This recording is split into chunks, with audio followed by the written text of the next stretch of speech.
you're a videographer. Yes, Your Honor. Are you telling me you've never seen any of those videos? That's correct, Your Honor. You had them and you didn't look at them. Tell me what you think his work is worth. It's worthless to me. This is Judy Justice. Rosa Brooks is suing videographer Garrett Manny for unfinished video services. Court come to order. All rise. Thank you. Have a seat. Kevin. Hello, Judge. Case 2089, Brooks versus Manley. Thank you. You're welcome. Ms. Brooks, you are a realtor. Yes. And you also decided to go into the business of buying houses, fixing them up, and flipping them. That's correct, Your Honor. When did you decide to do that?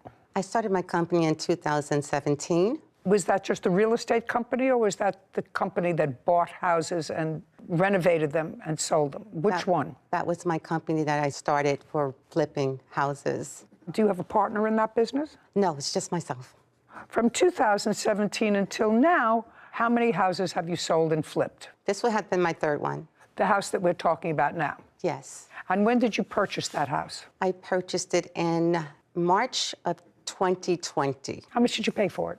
$200,000. This is what the case is about. For that house, just that house, you commissioned Mr. Maney. Yes, ma'am, Your Honor. And you're a videographer. Yes, Your Honor, photographer and videographer. To video for the purposes of advertising the project from start to finish, what it looked like when you purchased it, and sort of ongoing throughout the process, taking video of what you did to change cosmetically the inside and or the outside of the house. And you had an agreed price with him, which you paid. How much was that? $1,919. And it is your claim that since Mr. Maney did not finish the project and did not take the end product of what the house looked like when it was finished, you acknowledge he did come at other times and took video of what the house looked like at the beginning and the middle. Is that correct? That's correct, Your Honor. But didn't do the video of the end, that you want your entire $1,919 back. Yes, Your Honor.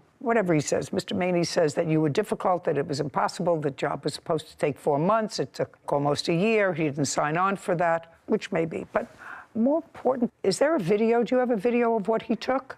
Do you have a video of what you gave her? I have in my Google Drive a ton of video of what I've taken, but at the end, I have evidence showing we had scheduled for me to come in and do that final video. Everything was on point. Then she tells me here, No, it's going to be completed. Just a second. Oh, sorry. I'm going to let you have an opportunity. Okay, sorry, Your Honor. To tell me what your defense is to this case, if you need one. I just want to see some video of what you took. Doesn't anybody have that here? I mean, if 3/4 of the project was completed with video, and the only thing, according to you, that he didn't do was the end, that's what you just told me, correct? Yes. Okay, so did he give you the video that was done? I got nothing, Your Honor. Your Honor, she has had access to the Google Drive with all of the video components in there. I cannot complete the final edits to put everything together until she completed things on her part, which was never done. Which was spoken about from the beginning. Completing things on her part meant completing the house. Completing the house, talking points. Okay, but video is completing the house. That's part of it. Part of it, and the other one is audio where she tells you what's been done. Yes, Your Honor. I'm just thinking out loud. Why didn't you do that yourself? Your Honor, I never had a video to be able to go and do my... No, I'm saying, did you have access to what he had done up until that time? That's either a yes or a no. Did you have video capability of seeing what video he had shot? No, Your Honor. Okay. Do you have some evidence to show me that the plaintiff had access to the video that you had shot of 3/4 of the project being completed? I believe I have something in here about uploading stuff into the Google Drive, which if she didn't have access to that Google Drive, then how did she upload the final walkthrough video that I do have evidence of that is not professional that I was unable to complete due to her lack of commitment. Just a second. You have video of what? There is video evidence of the final walkthrough that was done by somebody on a phone camera because she canceled on me Okay, last just a minute when second. we were supposed to do it. Just a second. Where did you get that evidence from? She uploaded it into the Google Drive that had all of the videos, which she had access to, Okay. obviously, So, if she put it in there. so what you're saying is Miss Brooks added a video of a final walkthrough that was done by whom? My son. By her son. And she added that final walkthrough to the Google Drive, and therefore you were able to get it. And she tacked that on to the work that you did complete. Is that what you're telling me? All of the rest of the videos are in that same Google were Drive. it's in the Your same Honor, yes. Google Drive? Which she had access I to got the it. entire Now I'd like to see the video. A video appears on a monitor. which is not professional quality. Footage of a kitchen area, then of a living room.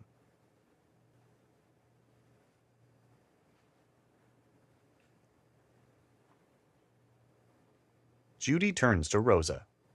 What did you do with that, Miss Brooks? Your Honor, What did you do with it? nothing. Caption coming up.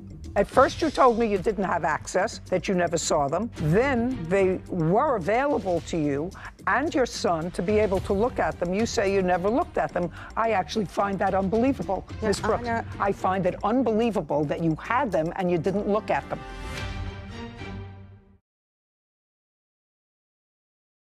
A courthouse. The Judy Justice logo appears. In the courtroom, Rosa and Garrett. Rosa Brooks claims videographer Garrett Manny did not finish her home renovation video. You didn't send it to him. There's no question you didn't send it to him. He requested. You did not send it to him. No, I didn't No, my son sent it to him. How do I know that? He requested it from my son because he asked me to, but I did not know how to forward it to him on the format that he was requiring. I also have tried to meet with Mr. Manning to have him upload or transfer all of the video that I videotaped of when he couldn't make it to his office so that he can upload it onto his computer so he can edit it. He never gave me an edited copy of Just anything. a second. Ms. Brooks, is what you're telling me you have never seen any video of the 3/4 of the job that you acknowledge that he did? Are you telling me you've never seen any of those videos? Never seen any of those videos, Your Honor, only Okay. when he was recording it at the property. Mr. Maney, you wanted to show me something Yes, Your Honor. Well, there is at the beginning when we started. a few things here. First of all, you have on your Google Drive Yes, Your Honor. all of the video that you took, Yes, Your Honor. and you currently have it. Yes, Your Honor. Is there any way that I can see any of it? Absolutely. I also have another video that shows real estate videography work that I've done for other clients. I'm not That's my interested. level. I'm Okay. not interested in that. You should also be able to see on the Google Drive who has access to it. Oh, I removed the access when this case came up because I didn't want, at this point, I don't trust the plaintiff. So I removed her access so that she couldn't go and delete the videos and try to claim that she never had you had access. access to them. Got it. You see, Give the phone to Sarah, please, Kevin. there it is, flip videos. That's all the different files with all of the different videos. And there may be something that you can push in there to see when people had access at one point, because I had access for herself as well as her son. And she has prior uploaded videos into there herself. There's more than 30 videos in here, and Those are does, just I files. see the two little people on Google Drive, which usually indicates that it's shared with more than one person. Is it currently shared with anybody other than the defendant? He said he took her off the shared access. Rosa Brooks does have access to all of the videos. She does. Your Honor, can I explain why he set up that folder? because I also took video myself to upload onto that. He showed me how to do that. He told me that you also did, but he said that this file also includes the video footage that he took. Yes, but it was never edited, so I can do voiceovers. Just a second. I asked you a specific question, Ms. Brooks. I said, did you ever see any of the video that he took? Your answer was no. No. Correct? Correct. Well, the fact that you didn't look at it, I don't believe. I find no validity to why, if you had it and you were coming to court today and you were dissatisfied, why you wouldn't look at it. You had your son have access to it, and I don't know how old your son is, who took the end video. I'm going to look at some of it, but it's clear to me that Mr. Maney performed a substantial amount of work for you. Clearly, $1,900 worth of work. Clearly. So what happened at the end that caused you to have your son do an end look at what the place looked like? I don't know why, but Mr. Maney said that he has an email from you that I'm going to look at now. That would sort of be dispositive of what happened at the end run of this case. Well, Sarah, could you give me just one look at his? Sure.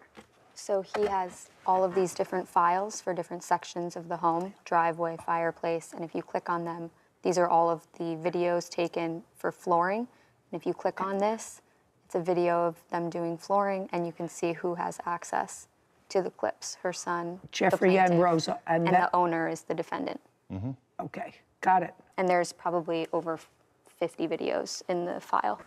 So that you and your son had access to these videos over an extended period of time. The fact that you didn't look at it, that's not my problem. Your Honor, my son did that video late at the end, towards the end of the... What I'm telling you is you had access to these videos. Well, at first I you did. told me you didn't have access, that you never saw them. Then they were available to you and your son to be able to look at them. You say you never looked at them. I actually find that unbelievable, Your Ms. Brooks. Honor, I find it unbelievable that you had them and you didn't look at them. I didn't feel it was a need to look at them, Your Honor. I was anticipating going up to Mr. Manny's office, so once he edited, I could do the voiceovers on them. Okay. There was no real Ms. Brooks, purpose. I don't believe that you didn't look at them, madam.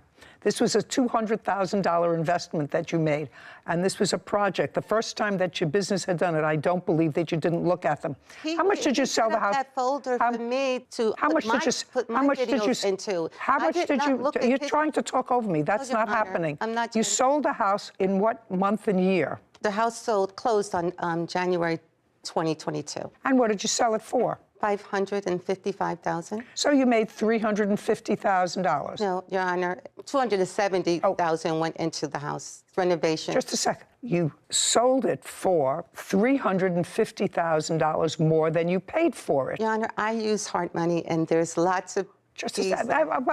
I know you're arguing with me. You bought it for $200,000. You sold it for $550,000. Yes. My math is not great, but that's a difference of $350,000. That's all I said to you.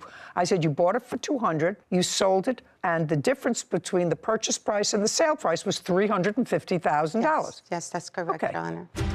Caption coming up. So even if you made, in those few short months, $150,000, you didn't do the physical labor on the house. You had workmen do the physical labor on I the did house. some of it, Your Honor. Well, you made a handsome profit. I want you to tell me what you think his work is worth.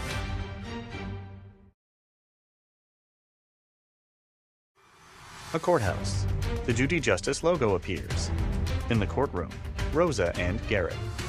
Rosa Brooks has accused videographer Garrett Manny of not completing her home renovation video. Now, you sold it in January of 2022. That's correct. That's when it closed. Yes. When did it go into contract? Early in the project, Your Honor, it was pretty much the third month after I purchased it. So I purchased it in March. It was under contract around July of 2020. Well, there was a lot of back and forth and a little bit of cancellation on your part back in December. You needed a little wiggle room.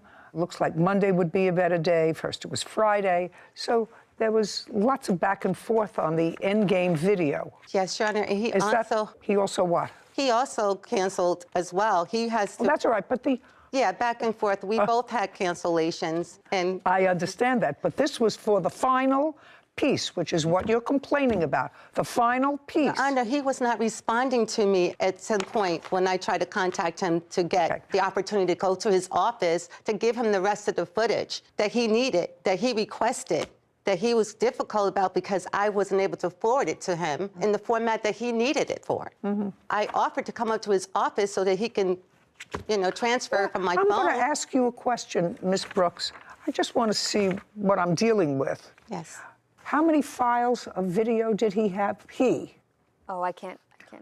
You told me 30? There's at least 30.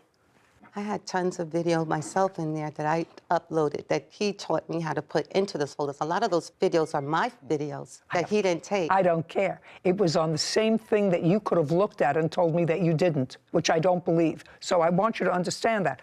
He was involved. There were 30 files. I want you to tell me, how much do you think that on a time basis Mr. Maney is entitled to? You paid him $1,919. He did clearly countless of hours of videoing your project. At the end, it turned south, and the videos were available to you. I want you to give me a figure of what you think is fair. Fair. I don't have a figure that I think is fair because, first of all, he spent 10 minutes on each visit, first of all, to do his filming. Where does he live? Second, he lives like the next town over from me. Just a second, so he has to get there. Yes. I want you to think, Ms. Brooks, I want you to think of what you personally did to make a profit of $350,000. Your Honor, I didn't profit that amount. I'm telling you, that's the difference. You may have spent money in renovating the property, but that's the difference between what you purchased it for and what you sold it for, $350,000. So the sweat of your brow, your work ethic is worth something. So even if you made in those few short months $150,000, you didn't do the physical labor on the house. You had workmen do the physical labor on the house. I did some of it, Your Honor. Well, maybe, but you made a handsome profit. I want you to tell me what you think Mr. Maney's work was worth to you, because I'm telling you right now, I am viewing this case as if you and your son had access to 3/4 of the finished product. So I want you to tell me what you think his work is worth. Your Honor, it's worthless to me that I didn't get the video. Okay. I had a website that I needed the video for once the job was completed. Well, that's unfortunate. You should have had your son do it. Since you can't give me a figure, I'm dismissing your case. We're done. Thank you. Court is adjourned. Rosa, then Garrett. First of all, I paid him for something that I never got anything for. They had access to the files the whole time. And as far as him saying he uploaded some videos, The only reason I wasn't able to get the final video yes, they were uploaded, but I never got a chance to really review them. is because she canceled on me like 12 hours before we were supposed to do it. I was not anticipating on reviewing anything that was not edited. It was her lack of put together a commitment. Not to pay for anything up front until the project is finished. You just can't make everybody happy, but Don't trust anybody. this is the only client I've ever had that was not happy. That says something. Sarah and Judy. I love Google Drive. They leave a record. You can see who started the file, who shared the file, who has access to it, who had revoke access. So I could see as soon as I logged in, he was very organized. He had different areas of the house labeled, individual videos of flooring progress. All of those were owned by him, shared with the plaintiff to be able to view them. So I don't understand why people lie about things that are so easily to be fact-checked. And did it make sense to you that if you had this project going, and it was the first time that you were memorializing one of your flipped houses, although she had two before, that it was something that she was interested in? I know for myself on Google Drive, you get emails when things get uploaded. I would have been checking the second that the video got It doesn't make sense uploaded. that she didn't look at. No, not at all. There were some videos that she potentially did add to the Google Drive, so I did see some of those. Well, that's so interesting, because in order to be able to do that, you have to know access. that. Right. Didn't make sense.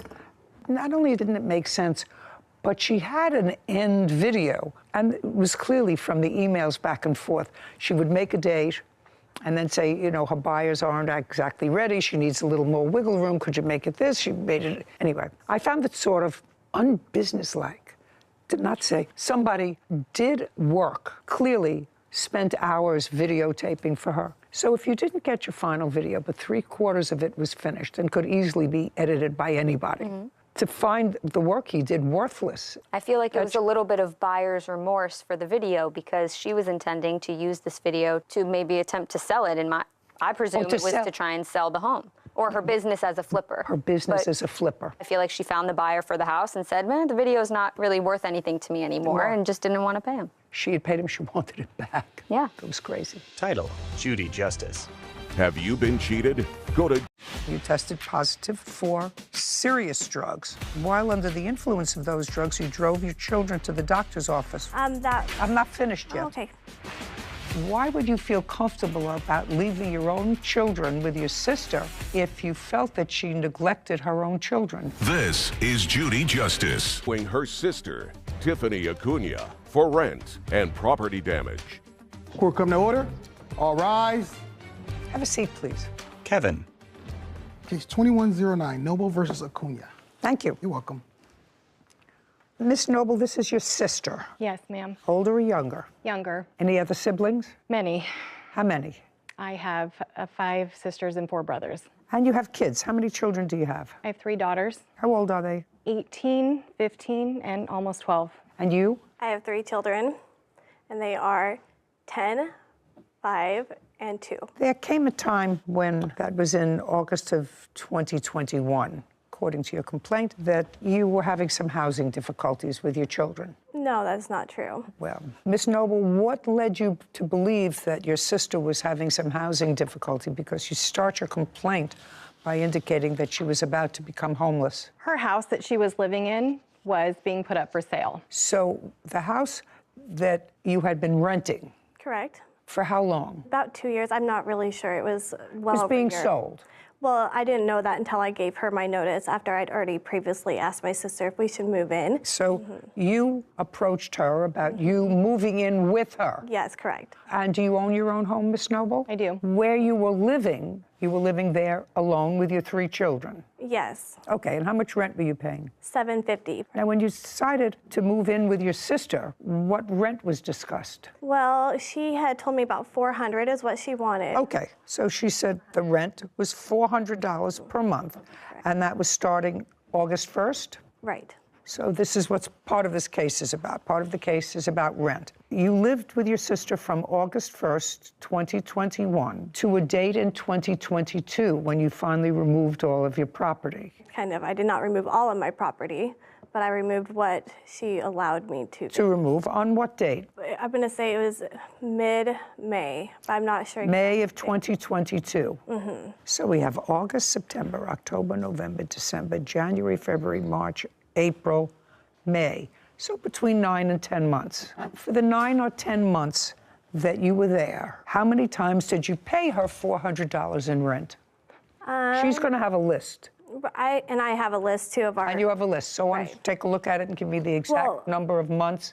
The time I paid her $400 was, I think, only one time, and there was other times I paid her different amounts. But our agreement was because I bought all the groceries, we just kept track on this app, which has a list. I paid way over $400 in total. Well, So our agreement had changed. just a second. Okay. You have an app, 10 months. How much did you spend on that app? 12,000 something is right in here on the list. Take a look, because you're going to show it to me. I paid total $10,411. Okay, and she? She total was $11,291. And that was to cover groceries, food, gas money. Her phone was under mine. This is something that I'm going to have to simplify. There came a time when there were issues with regard to you not paying her $400 a month rent, and you discussed it with her, correct? And in what month was that? April. It was before April. It was before I had gone on vacation. What month and year? December of 2021. So what I'm reading in December of 2021, you had a dispute about how much you were spending, how much you weren't spending, and that $400 was not being forthcoming just for rent. You see, I can understand that the two of you decided to split bills, everything other than the $400 in rent. You each have 3 children. You're 2 adults. Let's get to December. Was it the beginning or middle of December that you had this discussion about just pay $400 a month and we'll deal with it? Maybe the middle. Okay. So we have January, February, March, April, and you moved out in May. Correct. I was kicked out illegally, yes. In May. Yep. Left in May. So that's 5 months. It was suggested by your landlord that just give me $400 a month and we'll split groceries. In April, I have the proof of the text. Just a second. So we have January, February, March, and April. 4 months. Did you give her $400 a month for those 4 months? Nope, it was never discussed before then. I have the proof that it was discussed in April. I'd like to see it. Thank you. It was discussed in April again. Okay, just a second. I just want to see the proof. Well, show me if you have proof of an earlier conversation. I don't. Believe that there was an earlier conversation. Let me see the one that occurred in April. It was mainly the receipts. I'm not getting involved with that at all. Right now, you had a place to live with your 3 children for much less than the $750 a month that you were paying at another residence. Right. And I spent way more on groceries. I did all the groceries. Whatever. Your children didn't eat more. Right, and my children Okay. didn't live there the full time. I don't care. Okay, I'm sorry. Can I look on my phone? It might be faster. Is that okay if I show you All the right. text? I don't care where you Okay. show it to me. Just show it to me. Thank you. I'm sorry. Oh, yeah. I apologize. Okay, apologize. Sorry. Tiffany hands her phone to Kevin. On April 24th. So if you want, and then she can scroll down because she kind of keeps for a couple days. Kevin brings the phone to Judy, who reviews it.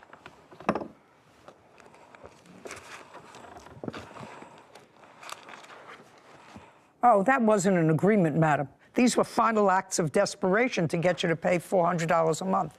Here. That was the first time I'd heard, about her. Oh, too. no. That wasn't the first time you heard about it. Right. Because the first line is $400 better be under my door. Right. So that's Right. not the first time you heard about it. Right.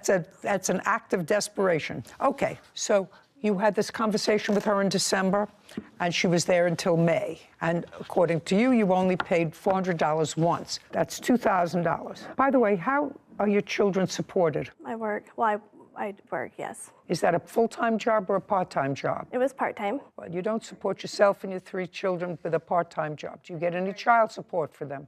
I did get child support for 2 of them, yes. For 2 of them? Mm-hmm. How much child support do you receive? $300 $300 a what? a month. Do you get any other assistance? Yes, I had food stamps. Do you still have food stamps? Yes. How much a month?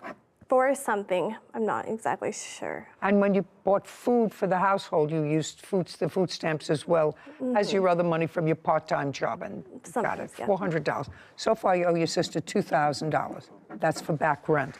Now, you want to go through the damages that you allege that your sister caused? Yes. So I had 2 couches, and those went away. What do you mean both went away? What does that mean? She got rid of them. While she was living there? And you knew about it? In what month? It was when I came back from vacation. My things were gone. I'm not following. You were supposed to be gone for 2 weeks, according to her. You No, were I was gone for 3.5 weeks. You were gone for almost a month. She was babysitting for your children. They don't really need babysat. They're older. Well, your 12-year-old can't live by herself without a mother for a month. No. Okay, and your 18-year-old does what? She works at a hotel. So she works during the day or at night? She didn't at the time. She was at 17 at the time. You're not going to leave a 17, a 14, and an 11-year-old alone for a month. Of course not. Okay, so they were home with your sister. Yes. Let's get back to the initial question. I forgot what my question was before I went off on this tangent. Couches.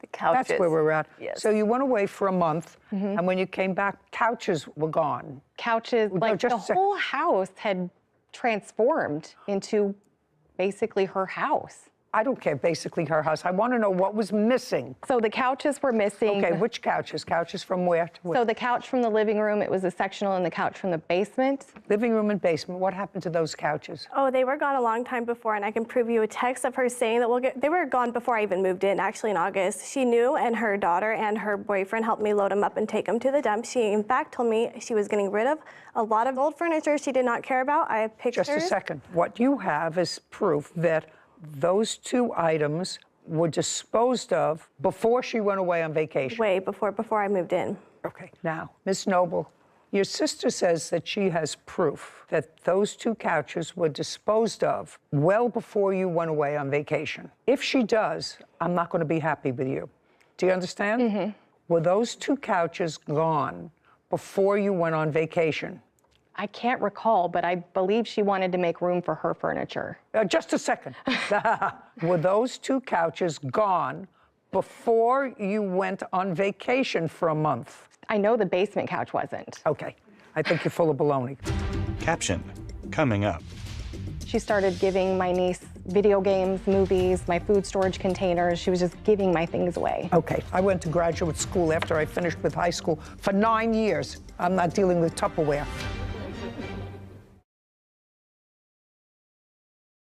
A courthouse. The Judy Justice logo appears. In the courtroom, Lucinda and Tiffany. Lucinda Noble claims her sister, Tiffany Acuna, owes for rent and property damage. Tiffany is countersuing for an illegal lockout and filing a false CPS report. Okay, let's go. Property taken without permission. What property did she take without your permission? Okay, so far she owes you for rent. The TV stand, she broke it and threw it under the trampoline. What's next? The weed trimmer, she took that.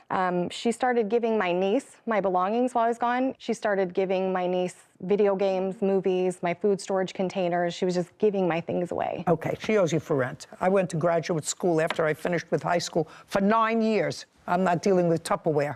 So far, she owes you $2,000 for rent. Okay, and then there was also the wall damage, the windows, the blinds, just a second, just a second. What wall damage and where? The wall damage is from the room that she was staying in and the room that her boys were staying in. May I see the damage that you're referring to? Lucinda produces photos, then hands them to Kevin. Here's the one more of that, and then here's the blinds, and this was damages from her cat. Kevin brings the photos to Judy, who reviews them. Well, this I can't see at all. Okay, so that I can't see at all. And if you're talking about nail holes, I'm not interested in nail holes where there were pictures, putting them up. I don't know what this is a picture of. Tell me. That's where her cat clawed up the carpet to get into her room. Did you replace the carpet? Not yet. Do you have an estimate for replacing or patching that carpet? They don't make that carpet anymore. Okay, I don't know that. How did these blinds get broken? I'm not sure. Are those the ones that were in my bedroom or the kids' bedroom? I really don't know, to be honest. But I do feel like I remember them being broken, but I just don't remember if they were broken when I already moved in or not. I really don't know, ma'am. I mean, honestly, I knew they were broken. It's like I'm remembering, but the house, like I said, was not in a good condition when I moved in. Okay, I'm not talking about the rest of the house. My daughter is actually, Tiffany told her that she knew they were. She doesn't remember. You tell me that these blinds were in good condition before she and her family moved in. Yes. She says she doesn't remember. I have to rely on what you say to me because that's not ordinary wear and tear. No. Do you have a bill for new blinds? From Lowe's, I have the estimate of what it will cost to replace them. Okay, I'd like to see it. Lucinda hands a document to Kevin. You do have a cat? Yes, I have one cat. Okay. She has multiple. Kevin hands the document to Judy, who reviews it. So we're talking about $47.98. Times 2. Okay. Anything else? Any other? For 2 blinds. I only see one. No, those are 2 different windows. Oh, times 2. You're right. Anything else? I have to remove the junk that she left at my house. I was not allowed at her house. What else? That's Okay. If you have to think that hard, then we're finished. We're moving over to the countersuit. Okay. Counterclaim is for an illegal lockout. Okay, let me run through this illegal lockout and dispose of it quickly. The illegal lockout that you're referring to happened when your sister, who shouldn't have, took the door off your bedroom. Correct. She says she took the door off your bedroom because you weren't paying close enough attention to your children. Correct. And I assume she's talking about the 2-year-old.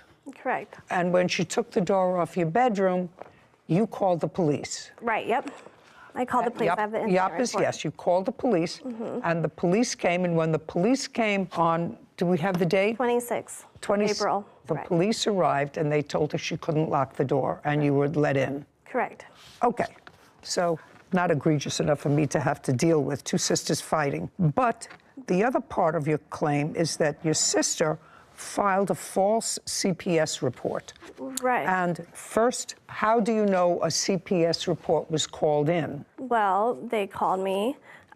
Real quick. Child Protective Services. Right, they did call me, but first I actually had the phone call from my sister, my witness, who's here right now, because she had pre-warned me because she had gotten the phone call from this sister saying, Lucy is going to call on you. Okay. Do you want to step up? Sure. Tell me your name. My name's Stephanie Aslett. I'm the older sister from these two. Yeah. When did you have a conversation with Miss Noble about the defendant's children? The same night that the cops were called. Tiffany had called me because Lucy's daughter had crawled through the window and opened the door. So you spoke to Lucinda? Yes. On April 26th? Yes. Did you call her or did she call you? She had called me because she wanted to let me know that the cops had been Do you called. recall that conversation? Yes, I do.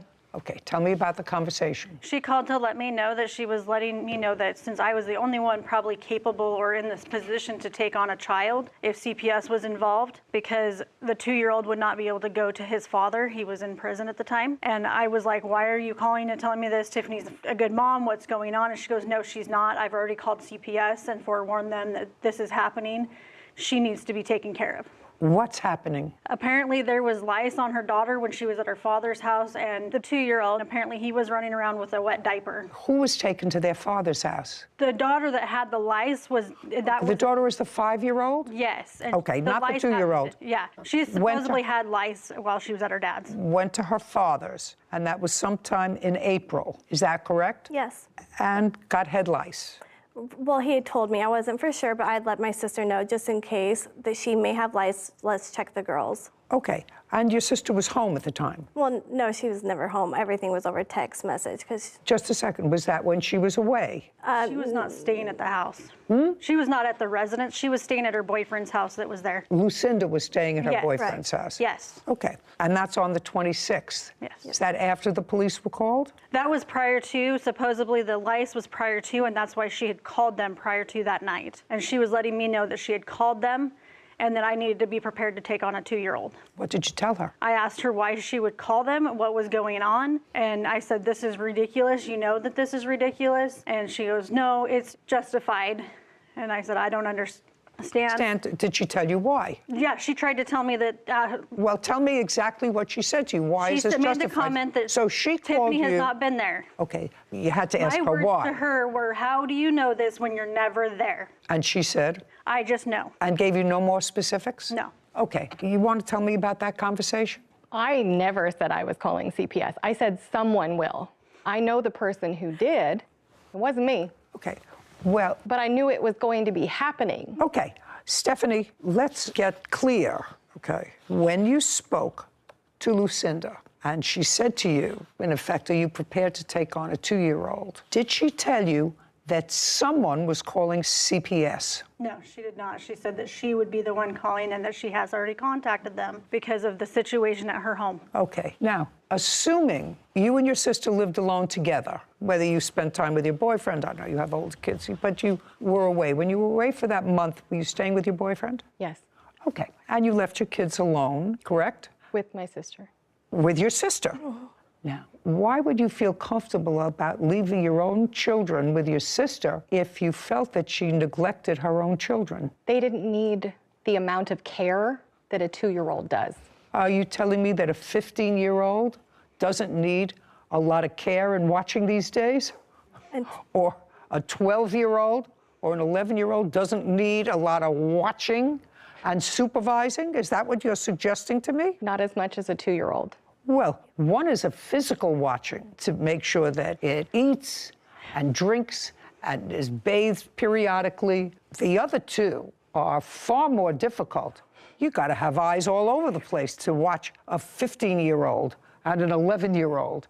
Got to have your eyes on their computer. You have to have your eyes on their iPad. You have to have your eyes on their schooling, on their homework, on their everything else. You take a month to go off with your boyfriend. That, to me, is not participating with your children, especially since you suggest that your sister, with whom you left your children, was neglecting her own children.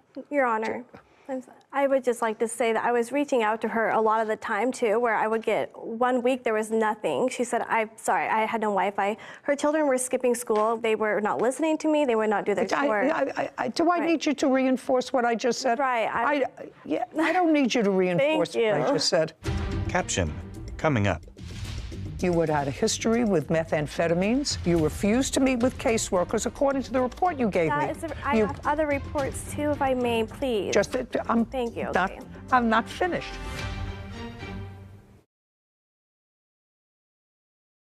A courthouse. The Judy Justice logo appears.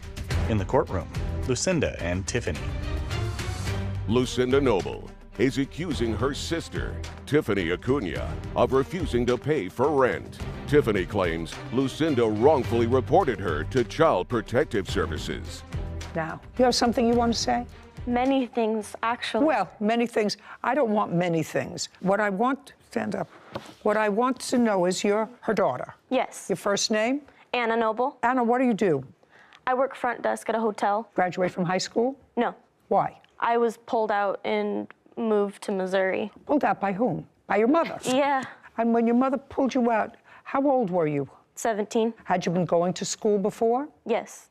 In what jurisdiction? It was an alternative school. When you say an alternative school, what kind of an alternative school? For troubled youth. Tell me about your trouble. Was it behavior trouble? It was many things. I was a very wild teenager.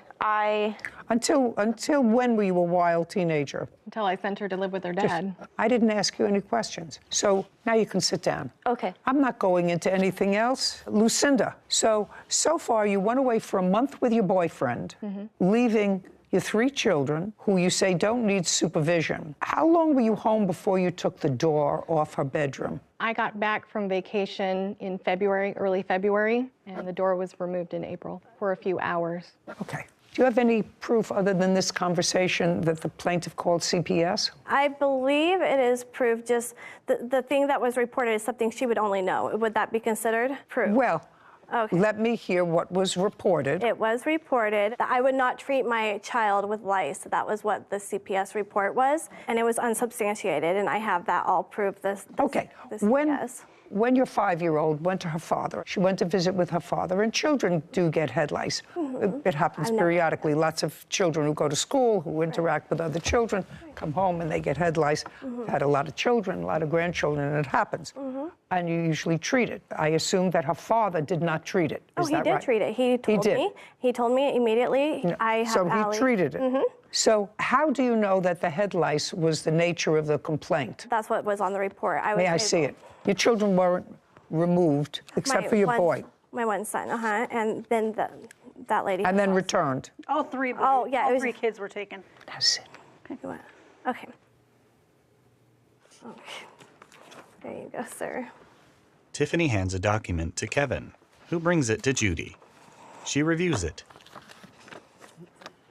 Okay, you had a prior history with Child Protective Services. Which I was unaware. That's either a yes or a no. Yep, yes. And during the course of those prior proceedings, which were relatively current Child Protective proceedings, because that was in 2021, you were clearly drug tested by the Department of Social Services or Child Protective Services. In 2018 or 19. This was at my doctor's prior when I was, and they reported it that I had failed one of my tests. And at that time, well, you had an open case and you tested positive for serious drugs. Right. Very serious drugs. And this says that while under the influence of those drugs, you drove your children to the doctor's office while under the influence. Right. That's the report. Right. Okay. These reports all seem to indicate that they tried to see you, but you kept canceling appointments with them and were a no-show. Well, okay, that's what this report says. You gave me the report. Right. So let me understand this. After coming in and making an assessment, Child Protective Services determined to file a petition on behalf of your youngest child. Yes, they did. Okay, yeah. Well, after everything I read there, I think that was probably a good idea. I don't know what happened with that. I assume that the petition was ultimately dismissed if you have your children back with you. Right away. Do you have your children back with you? Yeah, right away, as soon as I went to court that day. That's okay. They determined, after they spoke to you, and irrespective of either her motivation or anybody acting on her behalf or somebody that she knew, or her, call Child Protective Services. The question that I'm presented with, was there a basis for concern about your children? No. And based upon the reports that I've read here, and those are reports that you gave me, Right. that those serious questions about what was going on with the young children in your house deserved a second look. You had had a history with methamphetamines. You had a serious weight loss. You refused to meet with caseworkers, according to the report you gave me. I have other reports too, if I may, please. Thank you. I'm not finished. Okay, good. Thank you. Because if you've been in family court, as I was for 25 years, often incidents are called in of suspected child abuse and neglect. A caseworker goes out, takes a look, and says, you know, I'll continue to watch it, but I don't have to file a case. It hasn't reached the level where I think that I should file a case and remove a child. In this case, Child Protective Services came and tried to do an investigation, which, according to the worker, you evaded. You missed appointments, you rescheduled, you didn't show up. One time. And then, not one time, they also had a prior history of you involving drugs, involving driving your children under the influence of drugs. Recent history, didn't happen 20 years ago. If it happened 2019, this says 21. If it happened 2019 or 2020, that's still recent history. Okay. So whoever called, it was worth, according to this caseworker, they had sufficient information based upon what they saw and what they knew to remove the 2-year-old. So that part of your case is dismissed, which is the only part of your counterclaim that I was really entertaining. You owe your sister $2,096, $2,000 for rent and $48 for, I forget what it was, blinds. Thank you, we're done. My This court is property, adjourned. We're done. Tiffany. I had drug tested every month during the time that this happened, and it was like a oopsie under my doctor's supervision. I've just helped her, and she takes advantage and takes advantage. You don't call CPS on your sister when you're the one that took off to Africa for 3 weeks, 4 weeks. And this whole thing wasn't about money. It just, I needed someone to tell her, look, you can't take advantage of people anymore. She's still the outcast that everyone's upset with. I'm not the outcast, though, but I'm definitely not helping her anymore. Sarah and Judy. So we've seen it a lot here, claims for unsubstantiated CPS reports being filed and people seeking damages for that. So I'm just wondering, do you think there was a basis? Is that why, obviously, you didn't rule in her favor on the claim of the false CPS report? So there must have been something in there that... You know, when people use Child Protective Services as a retaliation for other behavior, that's always abhorrent. But there are some situations where CPS may be called because someone knows that there is an abuse or neglect and has not done it until the other person irritates them. Well, that's not a false CPS report. Maybe motivated by something else, but that's not a false report. And so, in this case, the defendant had a history with CPS, current history with CPS that was relatively serious. Well, then it was a good thing that CPS went. Because that would be basis itself It's for basis the claim. itself, basis itself. That alone. And just because she was cleared at the end of the day and has her children back now doesn't mean that it was an unsubstantiated claim. Oh, no, they're watching. Yeah. They're watching, and they should be watching. I don't think any of them are bargains. The 18-year-old daughter who was here, who was a troubled child, according to her, and never graduated from high school, although she's working, because her mother moved her around also a lot, was certainly an inadequate caretaker for the other 2 younger children. She goes off for a month with her boyfriend. It's amazing how some children just grow up by themselves. Sometimes it works out okay. I don't know, somehow I felt sorry for all of those kids, that they're not getting all the loving and nurturing that they should. Hopefully, maybe after today, she turns it around. Maybe. Title, Judy Justice. Are you having a family dispute? A video. Why you hit me in the face? Because I want my dog. Explain that to me. When I barge in, I'm just like, give me my dog so I can leave. I never once put my hands on him. That's what happened when foolish young people decide to own a dog together. This is Judy Justice. Jasmine Jones is suing her ex-boyfriend, Joshua Caldwell, for the costs of a French bulldog. Court come to order. All rise. Have a seat, please. Kevin approaches Judge Judy. Hello, Judge. Case 2120, Jones versus Caldwell. Thank you. You're welcome. Judy turns to Jasmine.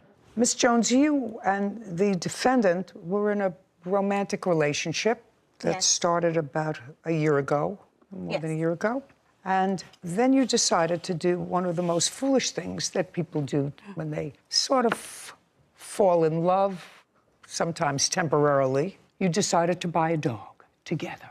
According to you, the relationship went south, and now we have this adorable dog that you want back. You say the dog is really yours. You were the one who was its primary caretaker. You paid for a vet bill. Mr. Caldwell said that's not the case. The dog was always supposed to be his. He purchased it, and it's your argument that if Mr. Caldwell is allowed to keep the dog, that you be reimbursed for the vet bills that you paid. Yes, ma'am. Okay. Did you and Mr. Caldwell live together? Yes. From when to when? From February 1st of this year to September 3rd. And in what month did you decide to get the dog's name is Scrappy? Yes. Scrappy. We got Scrappy January 18th. So before you moved in together? Yes. Where were you living? I was going back and forth from my mom's house to Joshua's. I already had a key in January. I was staying there. Okay, but you were living with your mother. Yes. In January. Yes. And who was the breeder of this dog? Did you buy the dog from the breeder or from? From the breeder, Andrew. Now, Andrew was sitting over there on the defendant's side, so I assume that Andrew was a friend of your boyfriend's. Yes. Stand up, Andrew. Frederick holds Scrappy. I have a couple of questions for you. Okay. That's Scrappy. Yes. Scrappy is about 8 months old? He just hit a year about 2-3 weeks ago. Oh, so still a puppy. Yes. Looks very healthy. When Scrappy was purchased, was the amount paid for him the same as was paid for the other dogs in Scrappy's litter? No. How many puppies were in the litter? 5. Did you charge Mr. Caldwell or Miss Jones for Scrappy? Mr. Caldwell. How much did you charge him? $3,000, Your Honor. Who paid you? Joshua. Mr. Caldwell, did he pay by check or cash? Cash and Zelle payments. Did you ever see Miss Jones in the purchasing process? Yes, I seen her. Tell me about it. At the time when they came to pick up the dog, she was his girlfriend, but there was no connection with me. Was that the first time you had met her? I've seen her around because we would work at the gym together. We're both personal trainers, so I would see her around the gym sometimes. Had you discussed with your friend Joshua? Yes. While you were working with him in your personal training at the gym, had you discussed with him getting a dog? Yes. When? I can't recall the exact date, but I know that he had seen that I had bought my dog and that I was getting into the business. So he contacted me early in, say, 2020, stating that, hey, I want to eventually, when you have a litter, get one of your dogs from you. Do you remember what month that was in? I'd say, well, Scrap was born October 2021. So around then, maybe a couple months before when I let him know that the female was pregnant. So maybe around July, August. Okay, of 2021. Yes, Your Honor. Okay, so that was well before the two of you lived together. Yes. Did you ever hear from Miss Jones? Did she ever call you before you saw her when they both came to pick up Scrappy? No, Your Honor. Okay, you can sit down now. Cute. Miss Jones, who paid for Scrappy? Me and Joshua. Show me. Jasmine produces a document. I have here Zelle and Venmo payments to Joshua. The first one is in February, and then he didn't start asking me for large amounts. Hold on 1 second. Hold on. Judy reviews it. These don't look like anything like payments for the dog. What are those payments? $100, $500, $350 in June. What were those for? They were all payments towards Scrappy. He started asking me for $200, $350 at that time. You mean after you already had the dog? Yes. Because you got the dog. Yeah, but he didn't pay for him straight up. And his friend told us that we could pay for him at will. He didn't give him money the first day that we picked him up. Okay, I'll go back to you. How much money did Mr. Caldwell pay on the day he picked up the dog? $0. When was the first time he made a payment? Now you could stand up again. Frederick rises. He made a payment shortly after, within the first month, of about $300. So in January, he made first payment of $300. And in January, there is no Zelle payment from you at all. When was the next payment? Do you recall? I believe in March he paid another $200. Well, do you have records of what you paid, sir? Yes. I'd like to see them. I just want to see what you paid and when you paid it. By the way, while he's looking for that, When you lived with Mr. Caldwell, did you both contribute to the rent? My contribution to the rent was paying for the groceries, so I have all my receipts. So the answer is you did not pay rent. That was our deal. But the answer is you did not pay rent. No, ma'am. Did you pay any utilities? Only when he asked me for extra money to pay his phone bill or to pay for the Wi-Fi sometimes. And when you paid for these extra things, Wi-Fi or his phone bill, did you pay by cash or did you pay by? The extra charges in there that I didn't highlight. The ones that are $20, $30, those are for gas. The $70 one is for his card. Well, I just want to know how you know the payment in July for $200, what it was for. I was only giving him money at that time. For Scrappy, he started asking me for large amounts of money for him. So that's when I gave him those. He didn't ask me for anything towards bills for that apartment. Is Scrappy totally paid for? No. How much is owed? $2,300. So the only amount that was paid so far was $700. Yes, Your Honor. Caption coming up. This is what happens, because relationships come and go. You know, 50% of the marriages in this country fail. So why would you think a relationship is going to last as long as a French bulldog?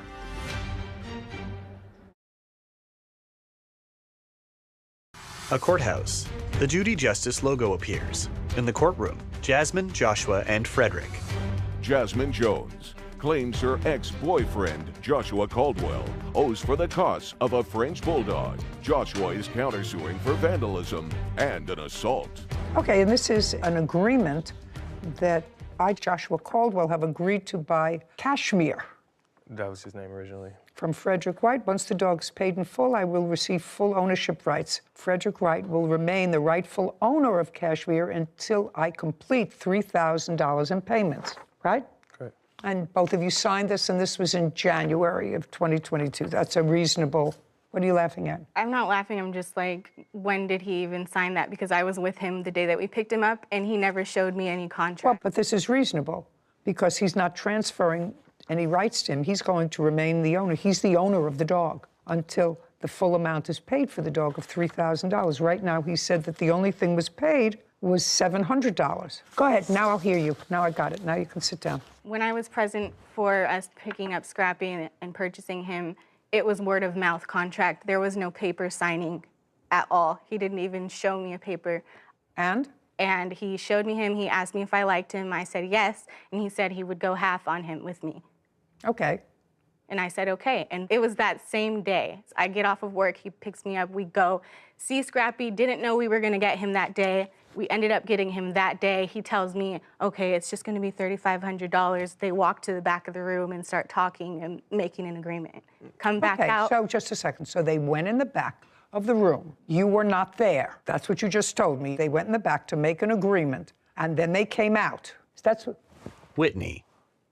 He tells me it's going to be $3,500. They walk to the back of the room, make an agreement. Right. Go ahead. And then he comes back and we take Scrappy home. The next day, he texts me early in the morning and tells me that Scrappy might have gotten a bee sting or something because he was limping and he doesn't know what happened. I picked him up from his job that afternoon after I got off of work. Okay, so you picked up the dog from his work. Yes, picked him up and I went straight to my mom's house to get clothes because I was going back to his house. And I was examining Scrappy, no swollen paw, no bee sting. Then he said that he probably clipped his nail on the tile, and I'm just like looking at his paw, and I'm like, there's nothing wrong with it, but he's limping. Those were his stories. Still don't know what happened. Scrappy wasn't showing any signs of like pain, he was just limping. So I was like, we need to take him to the vet, like he needs to get checked out. So you took him to the vet? Okay, yes. And? The vet ended up telling us that he had a fracture. You can't tell me what the vet told you. I'll look at the records from the vet. Okay, sorry. I have the vet bills and the reports right here. Jasmine hands a document to Kevin, who brings it to Judy. She reviews it. Did you pay any part of these vet bills, sir? Yes. Which parts? I didn't have any record of it because I didn't see it coming. I honestly didn't know what happened to his elbow. Andrew was there as well. We were both kind of like, we don't know. So I found out after going to the vet that Frenchies have a ligament in their elbow, and this happens often. No one is suggesting that anyone abused the dog. Okay. Oh, That's not the suggestion. My question was a simple one. Did you pay any of these vet bills? They're about $1,600. Yes. I just don't How much have did you any pay? record of it. What? 'cause He's lying. I didn't ask you to interrupt. You have to understand, Miss Jones, you can't have this dog. First of all, this dog doesn't belong to either one of you. This dog belongs to him until the dog is paid for. So far, all he's gotten for the dog is $700. $500 of that he paid for. But right now, I can't award ownership of the dog, but there's a contract that until this dog is paid for, the dog belongs to Mr. Wright. First name? Frederick. Frederick. You understand? Yes, ma'am. Simple. So you have a friend who has Frenchies, then I suggest that you go with your original plan, which is to buy a dog yourself. Not Now, the same. you have no proof that you paid any of these vet bills. I just have the medicine with my name on it. Well, the medicine with your name on it doesn't help. $1,600 in vet bills. And you have physical custody of the dog now, right? Right. And your agreement with Mr. Wright is that you don't get ownership of that dog until the dog is paid for. Yeah, I mean, I can't enforce your contract with regard to Miss Jones. The dog was not paid for. I've already offered to pay him for the remainder of whatever Josh hasn't paid him. The contract is with Mr. Caldwell, not you. So that's what happened when foolish young people decide to own a dog together. And they're not married, they don't even live together. This is what happens, because relationships come and go. You know, 50% of the marriages in this country fail. So why would you think a relationship is going to last as long as a French bulldog? It's sort of ridiculous, and I've advised against it for the last 25 years. Nobody wants to heed this. So I'm faced with a situation where, when did the two of you break up? I left on September 3rd. Well, now we're a couple of months, but... She didn't leave. She had to be, well, this is going to go into the assault charge. I don't, But listen, she had I to don't be care. escorted I don't out. care, whatever. If, Fighting. I don't care. You want clothes. I'll get to the counterclaim in a second. I will give it the same attention as I've given her claim for the dog. She's not getting the dog back. You have to, however, pay her the $1,600 that she paid for the vet. Do you understand? So that part of your petition is granted. Was the bill all paid? I'm still paying it off currently. We both agreed to apply for care credit together, and whoever... But it's your bill that you have to pay. If you work in accounting, you have a check, you don't want that garnished, so you have to pay it. I am paying it. You have to pay it. Okay. And he's going to reimburse you for that, $1,600. All right, now let's get to this counterclaim and make short shrift of it. Money owed for assault and vandalizing personal belongings. Let's start with the assault. Allegedly, the assault took place when the plaintiff came home intoxicated. I'm a kickboxer. On September 3rd, she came to my fight, and she dropped me off at home. That's a lie. If you say it again, what I'm going to do, if you interrupt Miss Jones, again, what I'm going to do is I'm just going to dismiss your claim, and you'll pay for these vet bills yourself. Do you understand? Yes, ma'am. Okay. Go ahead. She didn't like the people that was at my fight there, and so she had a couple drinks. She got to my house, and she started to fight with me, and I tried to remove myself from the fight, and then she started getting violent. So then I called her family to come pick her up, and they showed up maybe an hour later. In that hour, I tried to remove myself to another room. She went and got scissors and started to cut my shoes up. Then I had to try to grab my shoes and scrap and go into the opposite room, and she came in there and was trying to fight me. All the while all this happening, I'm recording her on video to make sure that I'm... You have that recording? Yes. I'd like to see it. Caption, coming up. This would be me asking her just to leave. This whole thing is out of retaliation. What are you about to do? Why are you hitting me in the face? Record me? Because I want my dog? Fighting me. She won't stop fighting me. I've asked her to leave. Explain that to me.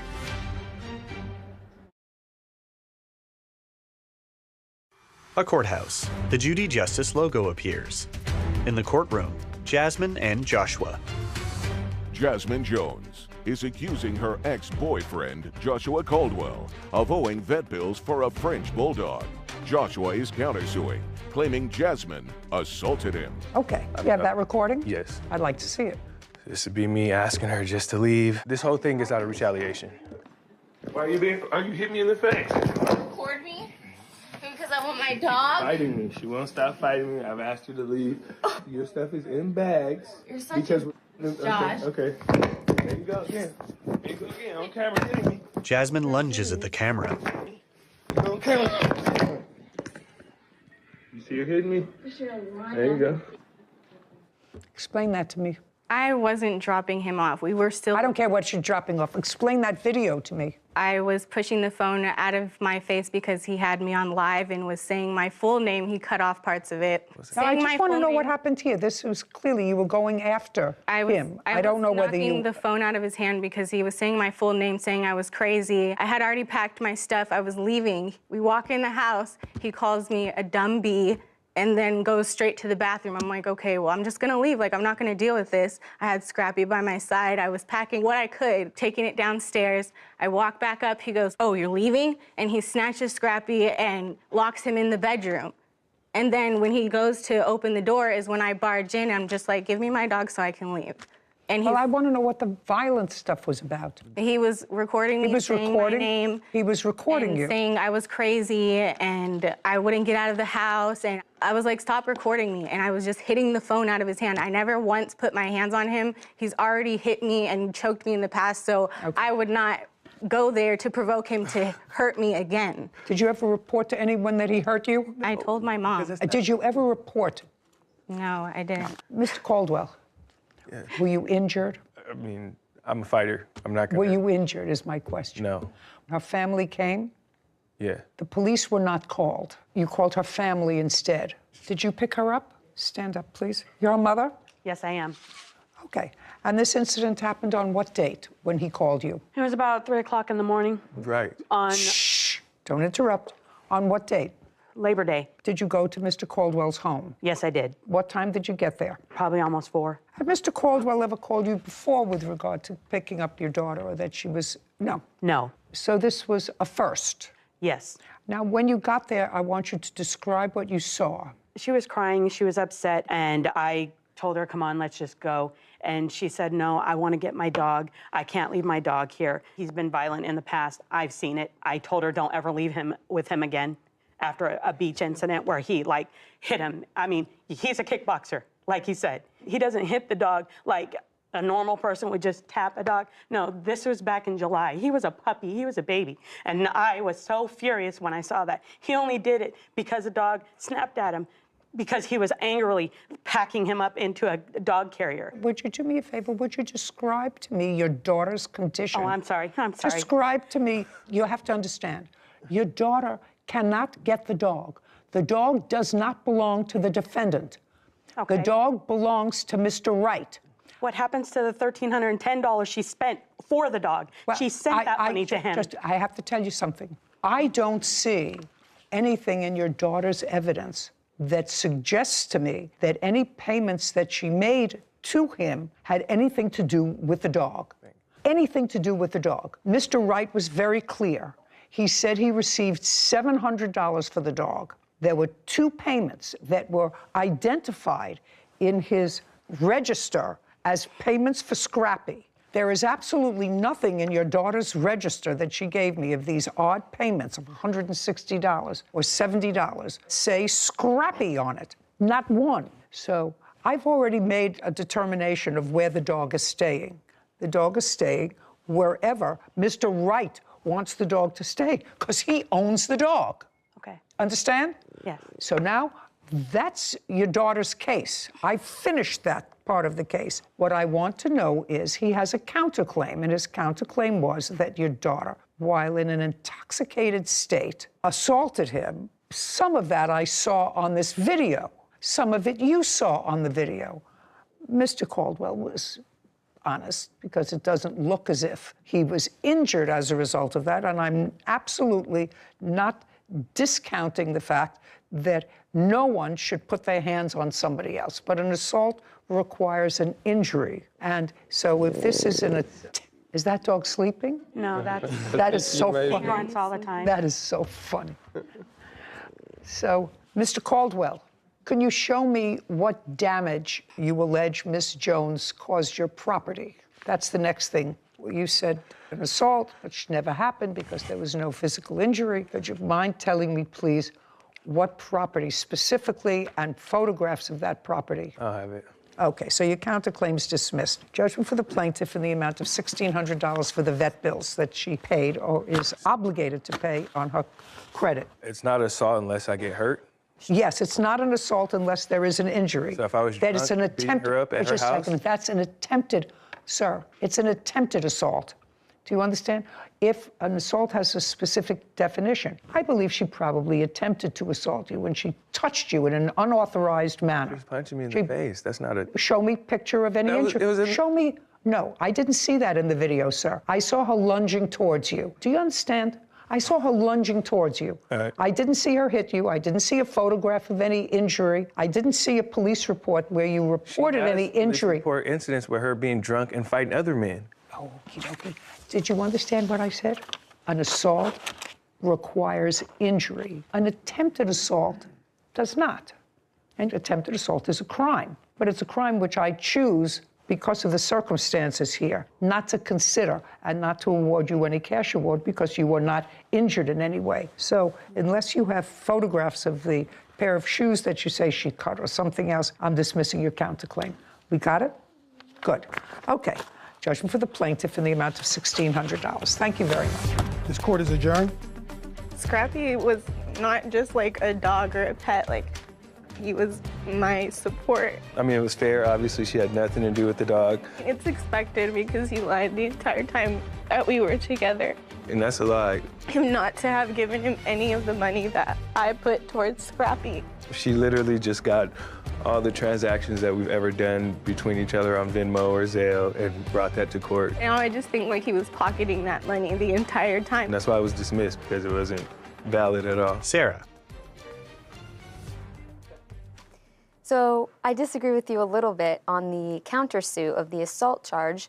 I have a more common law. So assault versus battery, as far as I learned, was assault was just the imminent threat of a harm. You're fearing for your life or offensive contact of some sort, whereas battery is the actual offensive touching. There has to be some sort of contact. So if we're ruling by common law, which I know we're not bound by any particular state's jurisdiction, I would have awarded him something for the assault claim. My training is in New York, and in New York there is no crime of battery. My training was it's assault, and for an assault there has to be a physical touching and injury, and an attempted assault is placing someone in fear of imminent physical injury. I think you're probably right that there are jurisdictions that are different. We didn't actually see any contact between her and him. And he was honest. We saw, he said, you know, obviously I didn't have any injuries, but... Right, just as he didn't have any evidence to support the fact that she had destroyed or damaged some of his personal property.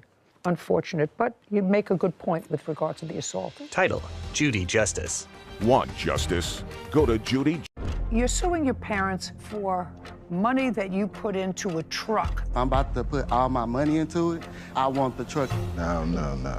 I worked all my life with that truck. Man. I want you to stop it. Some of my work, blood, sweat, and tears on. I can't. I need a break. This is Judy Justice. His parents, Davery and Nathan Celestine, for the repair costs of an 18-wheeler truck. Court come to order. All rise. Judge Judy enters. Have a seat, please. Hello, Judge. How are you? Case number 2032, Shaw versus Celestine. Thank you. Welcome. Mr. Shaw, these are your parents, is that right? Yes, they are. How old are you? I'm 26. Just the very broad framework of this case. You're suing your parents for money that you put into a truck that belongs to them. Correct. And they are counterclaiming for money that they say you owe them for a balance of a dog they purchased for you. The truck that you fixed belonged to your parents. Yes, the agreement was... The truck that you fixed belonged to your parents. And what I gather is that you would come into some money. Is not an answer. Oh, yes, ma'am. And when did you come into that money? I never came into any money from them after I fixed Not the from truck. them. I didn't say from them, that you came into some money. Is not an answer. I'm sorry, yes, ma'am. I came into some So I money want in you October. to... In October, you were not employed. I was employed. By whom? Trucking. Is that their company? No, I was working with them and their brother. So you were working with the family? Yes. Okay. That was in October. Yes, October ma'am. of 2021. It's not an answer. I mean, yes, yes ma'am. is an answer. I'm sorry. And how much did you come into? About $10,000 for the month of September and October. And then your father said to you, I assume, you should take some of that money and buy a 16-wheeler truck so that you... No, ma'am. Well, how did that happen, sir, that you got possession of your parents' truck? So Did you try to buy a truck on your own? Yes, ma'am, I did. Okay, And in that what deal month? failed. Just a second. In what month did you try to buy a truck for yourself? January. January of 2022? Yes, ma'am. And tried to buy a truck so that you could have your own truck for long hauling and business. Yes, ma'am. And you went to a dealer and you found the truck that you liked, but you didn't qualify for financing. Yes, ma'am. Okay, and how much is a new truck? That truck, it was a 2015, and they priced it at $60,000. 60. Yes, ma'am. And you told your parents about that? Yes, And ma'am. there was a discussion that they had an older truck that wasn't running. It needed minor work. It needed... That was told to me. Okay,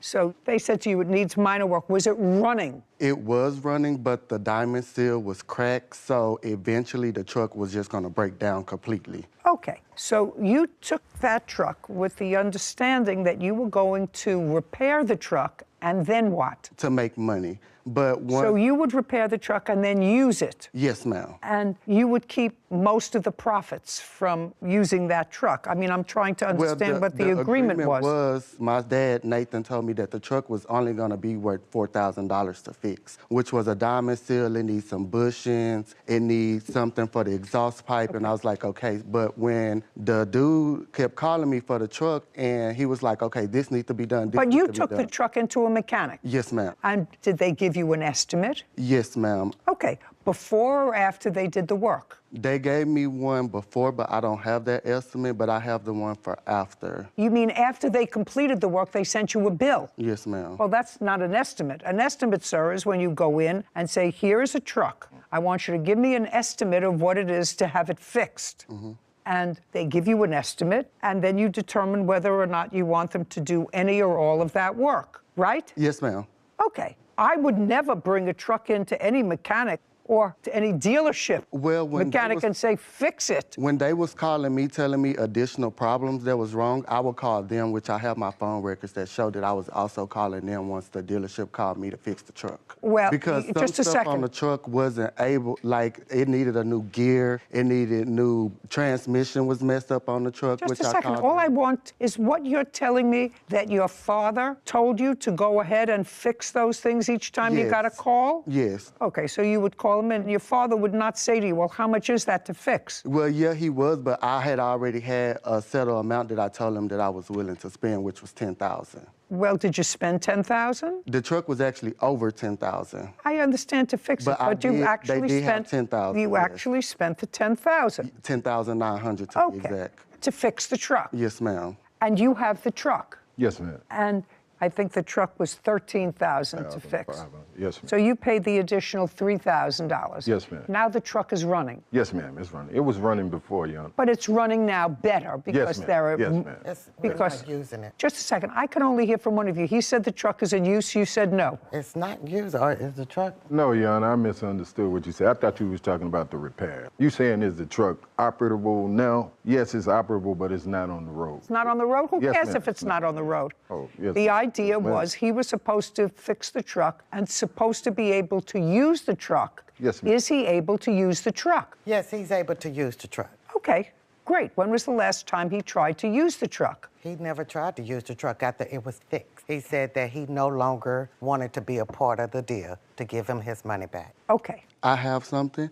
Now, when the truck originally got fixed in February, my dad came into town multiple times. It was one more piece that needed to be fixed, which was the ABS module, which if you get pulled over, they're gonna stop you and shut you down completely. I don't know. And I told him, hey, we need to get that fixed. He came into town 3 times, and I asked him, hey, is you gonna take the truck to the shop? Hey, is you gonna take the truck to the shop? He said no. And he's like, well, it don't have any insurance. And it was just a whole bunch of excuses why he couldn't take the truck to the shop. Whether he can or he can't, he says, and your mother says you're able to use the truck. But I don't have a CDL, so I'm not able to drive it. Well, you didn't have that when you took it in anyway. Mm-hmm. to be fixed. But I didn't take the truck over there. He drove the truck to the mechanic shop. Whatever, I don't care who drove it there, but your agreement with him was you tried to buy a new truck. It was much too expensive. Your agreement with your parents was that you would take an older truck of theirs that needed a lot of work, and you took it into a mechanic, and the mechanic was going to fix the truck, make it operable, so that you would have an opportunity to use it and make money. Yes, ma'am. And so I'm asking you, now the truck is fixed to the tune of $13,000. When was the last time that you asked to use the truck that your parents said you can't? Well, I asked him, can I have his dad take the truck to get the additional piece put on, and he told me no, just to wait till he come into town. Okay. Caption, coming up. After the agreement that your son was going to pay the money, fix the truck, was your agreement with him that he could use it at will? I gave him a specific time. I'd like to hear what the specific times were. The specific time was... Let's make it up as we go. No, ma'am. I'm thinking straight to you. I'm going to tell you just like it actually is. A courthouse. The Judy Justice logo appears. In the courtroom, Levi, Davery, and Nathan. Levi Shaw claims his parents, Davery and Nathan Celestine, owe for the repairs of an 18-wheeler truck. Levi's parents are countersuing for the balance of an English bulldog. Was the additional piece put on the truck that he's talking about? No, ma'am, it didn't actually need that addition. It was an ABS modulator, which on that particular model was a 1995 FLD Classic. On that particular model, you don't need that to reset the ABS light. All you need is a sensor that goes in the hub of the wheel. What I'm asking you is, your son said that you needed this one part. This is your business. Yes, ma'am. How much is that one part? This is a part that I never researched, so I can't tell you that, but according to him... Perhaps I didn't ask you anything. Perhaps you can tell me. The part was $900. That was returned back. It was never returned because they wouldn't let me return it because it's dealing with wires. So when I asked them, can I return it, they said no. And I had a text where I texted her and I said, hey, they will not let me return this piece. Return what piece? The ABS module. They would not let me return it because it's electrical, and they do not accept returns on electric pieces. So is what you're telling me that you bought this piece for $900? Yes, ma'am. Okay, and that it wasn't necessary. You didn't buy it from him. No, but I don't know if it was necessary, but what the mechanic told me and what you can't tell me what the mechanic told you. Well, I'm just saying the mechanic told No, me you that can't tell me what the mechanic told you. Well, all I'm telling you, Mr. Shaw, is you had an agreement with your parents to fix a truck and then to be able to use it. And I want to know whether they have ever denied you the right, because that was the contract that you made. You never made a contract with them that you would take a truck to the mechanic and they would pay for the repairs. You never made that contract with them. You want me to say that that was your contract with them. They say the truck is operable now and that you can use it. When do you want to use it? Well, if they're willing to let me use it, then I want to use it as soon as possible. Okay, and you can drive the truck? No, I was going to hire a driver. Okay, and the truck now is not on the road, is that correct? That's correct. Yes, ma'am, that's right. Now, that's right. The truck is not on the road. No, ma'am, it's is not. What you said, Yes. but operable. Yes, it's not operable. Okay, and after the agreement that your son was going to pay the money, fix the truck, and then be able to work at it so that he's getting some benefit from what he put into the truck. Yes, ma'am. Did you have an I wanted to ask... I'm not looking at you. Okay. Did you have a discussion with him about how much of the time he would be able to utilize the truck, or was your agreement with him that he could use it at will? I gave him a specific time. Yes, ma'am. I'd like to hear what the specific times were. The specific time was... Let's make it up as we go. No, ma'am. I'm thinking straight to you. I'm going to tell you just like it actually is. I gave him specifically, according to him, about 3 months of when he probably needed it, to get himself together. No, just a second. You mean he was going to spend $10,000 on fixing the truck and you were going to let him use it for 3 months? Well, put your hand down. I'm not talking to you. Well, as long as he needed it. I'm going to put it that way. As long as he needed the truck. Okay. So now that's better. Yes, ma'am. So that he can use the truck whenever he needs it, and he's going to get a driver. I just want to know, because we're going to have to memorialize all this in an order. What do you want? We had a driver. My brother was the driver. I don't care whether your brother was the driver or not. That was not the agreement that your husband said he made with his son. Yes, ma'am.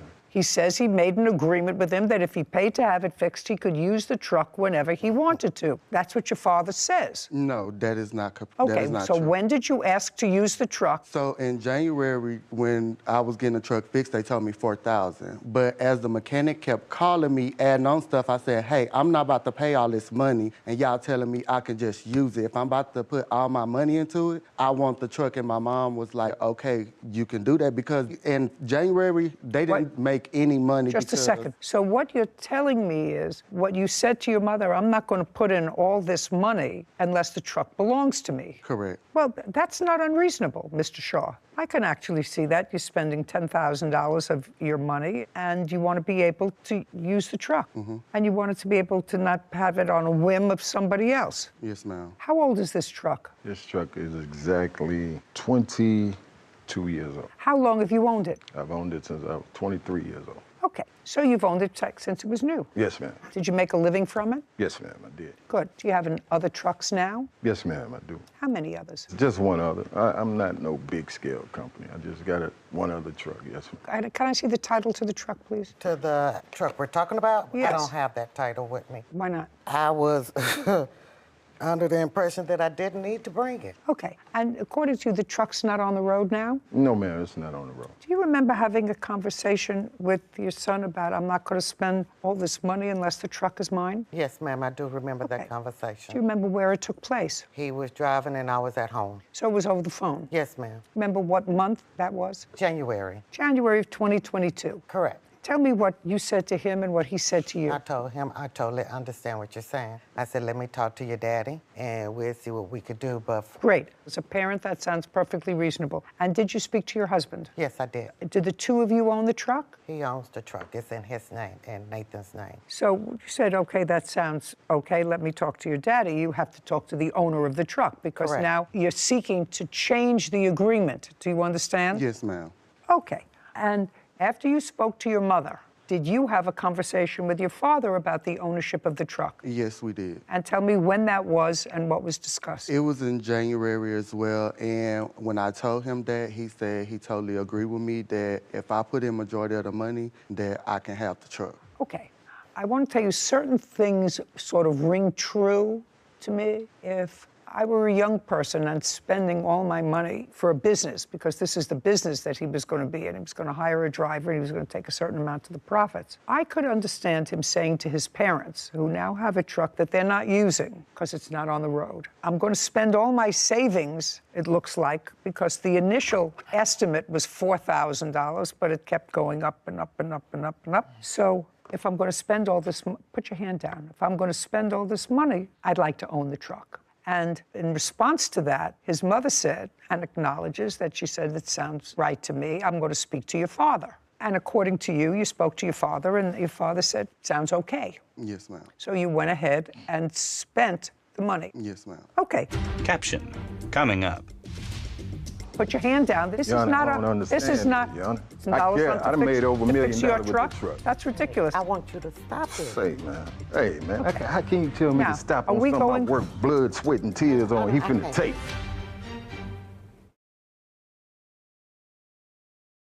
A courthouse. The Judy Justice logo appears. In the courtroom, Levi, Davery, and Nathan.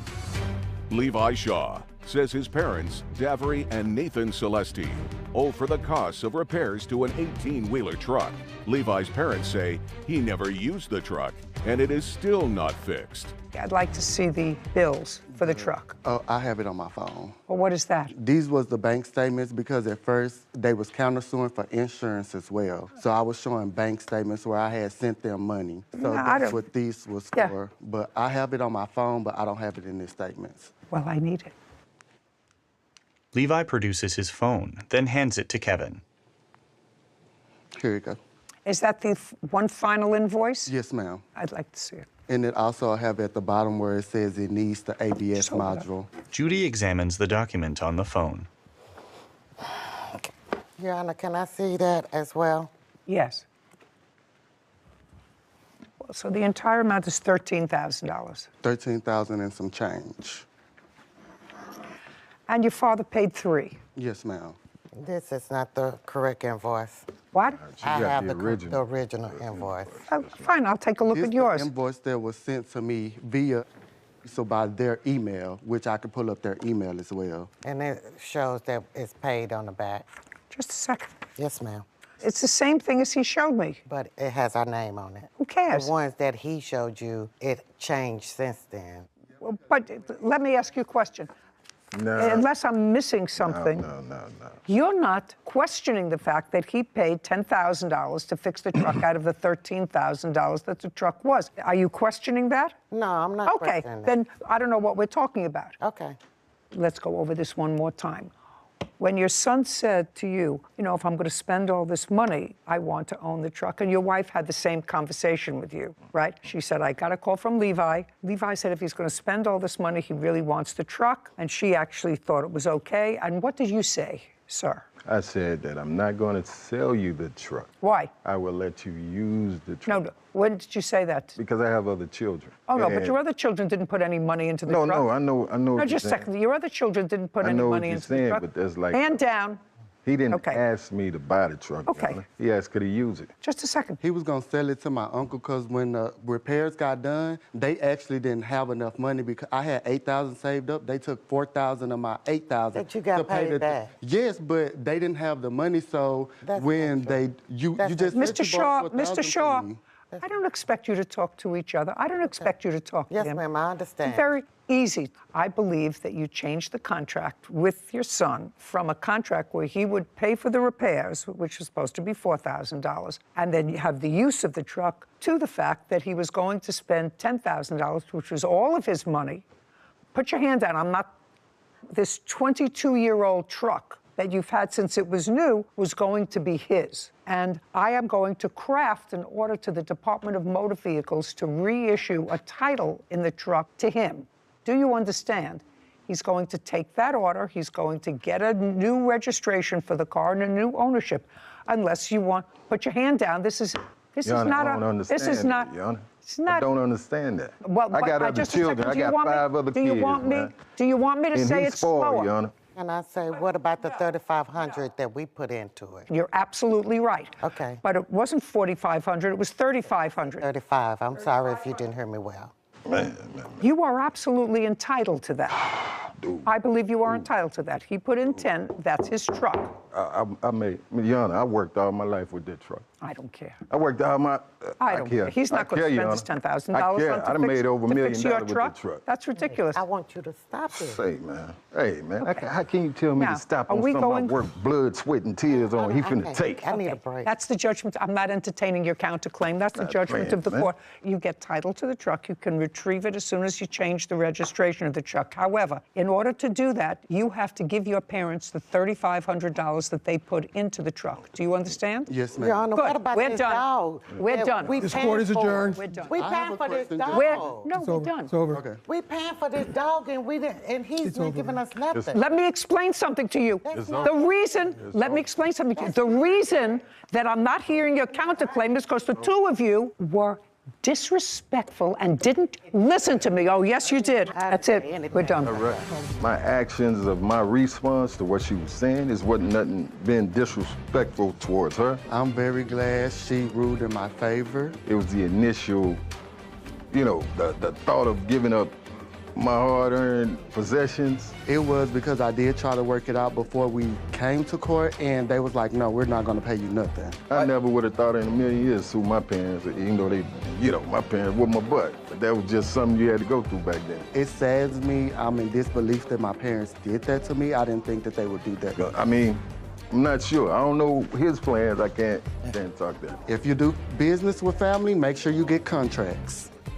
You know, I sympathize with the plaintiff's position on this because modifications of contracts are supposed to be allowed when there's a change in circumstance. So it's not like he was attempting to change the contract every Friday or for no reason. He thought that it was going to be $4,000. It turned out to be $10,000 to fix the truck. And as such, he wanted a bargain for exchange. That's a lot more money than he initially intended.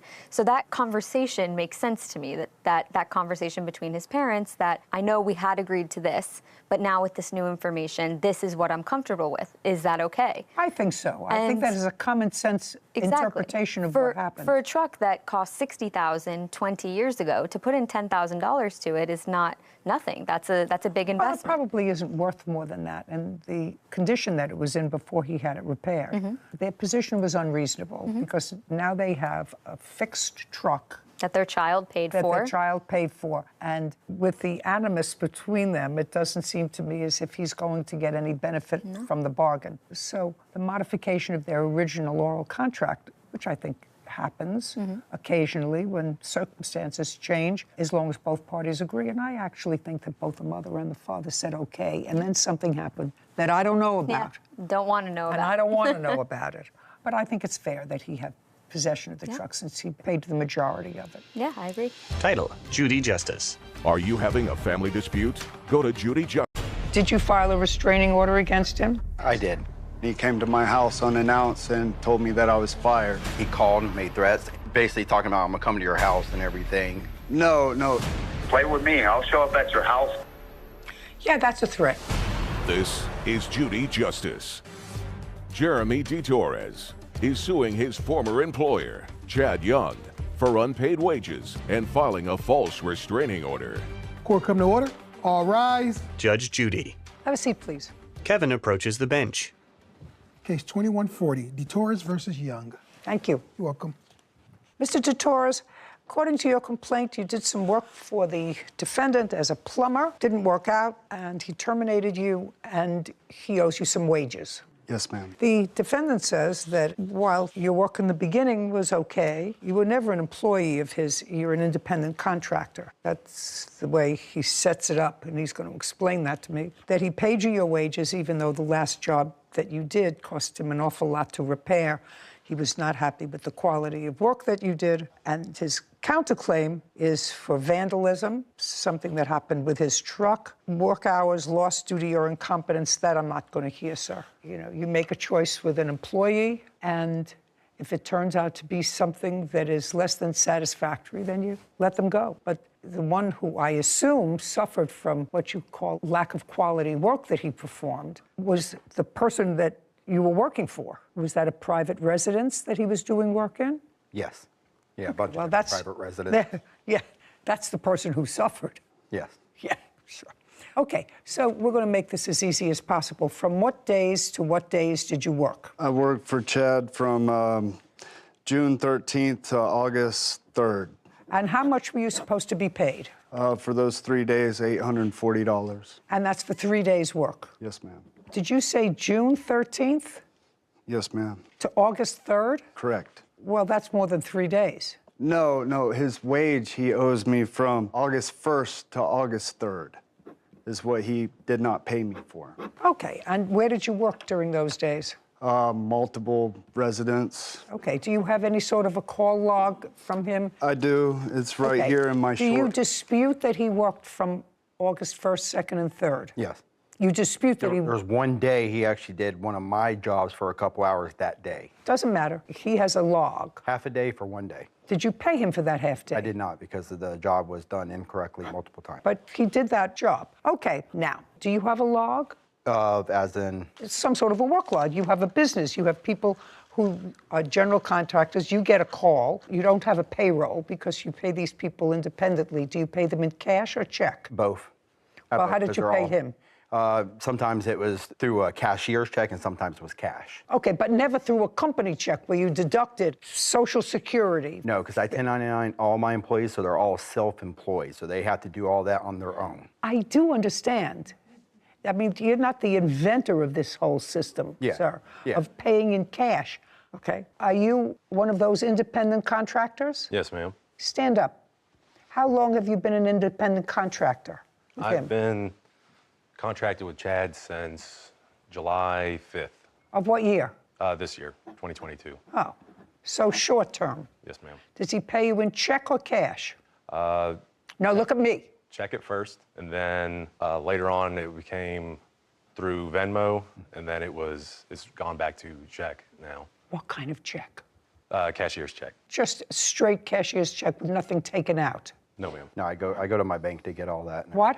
I go to my bank to get the cashier's checks, and sometimes I Venmo him the payment too, just to pay. I understand, but sir, you're not the first person who I know who pays their people in cash and says that you're independent contractors. You're independent contractors. I don't want to know about it.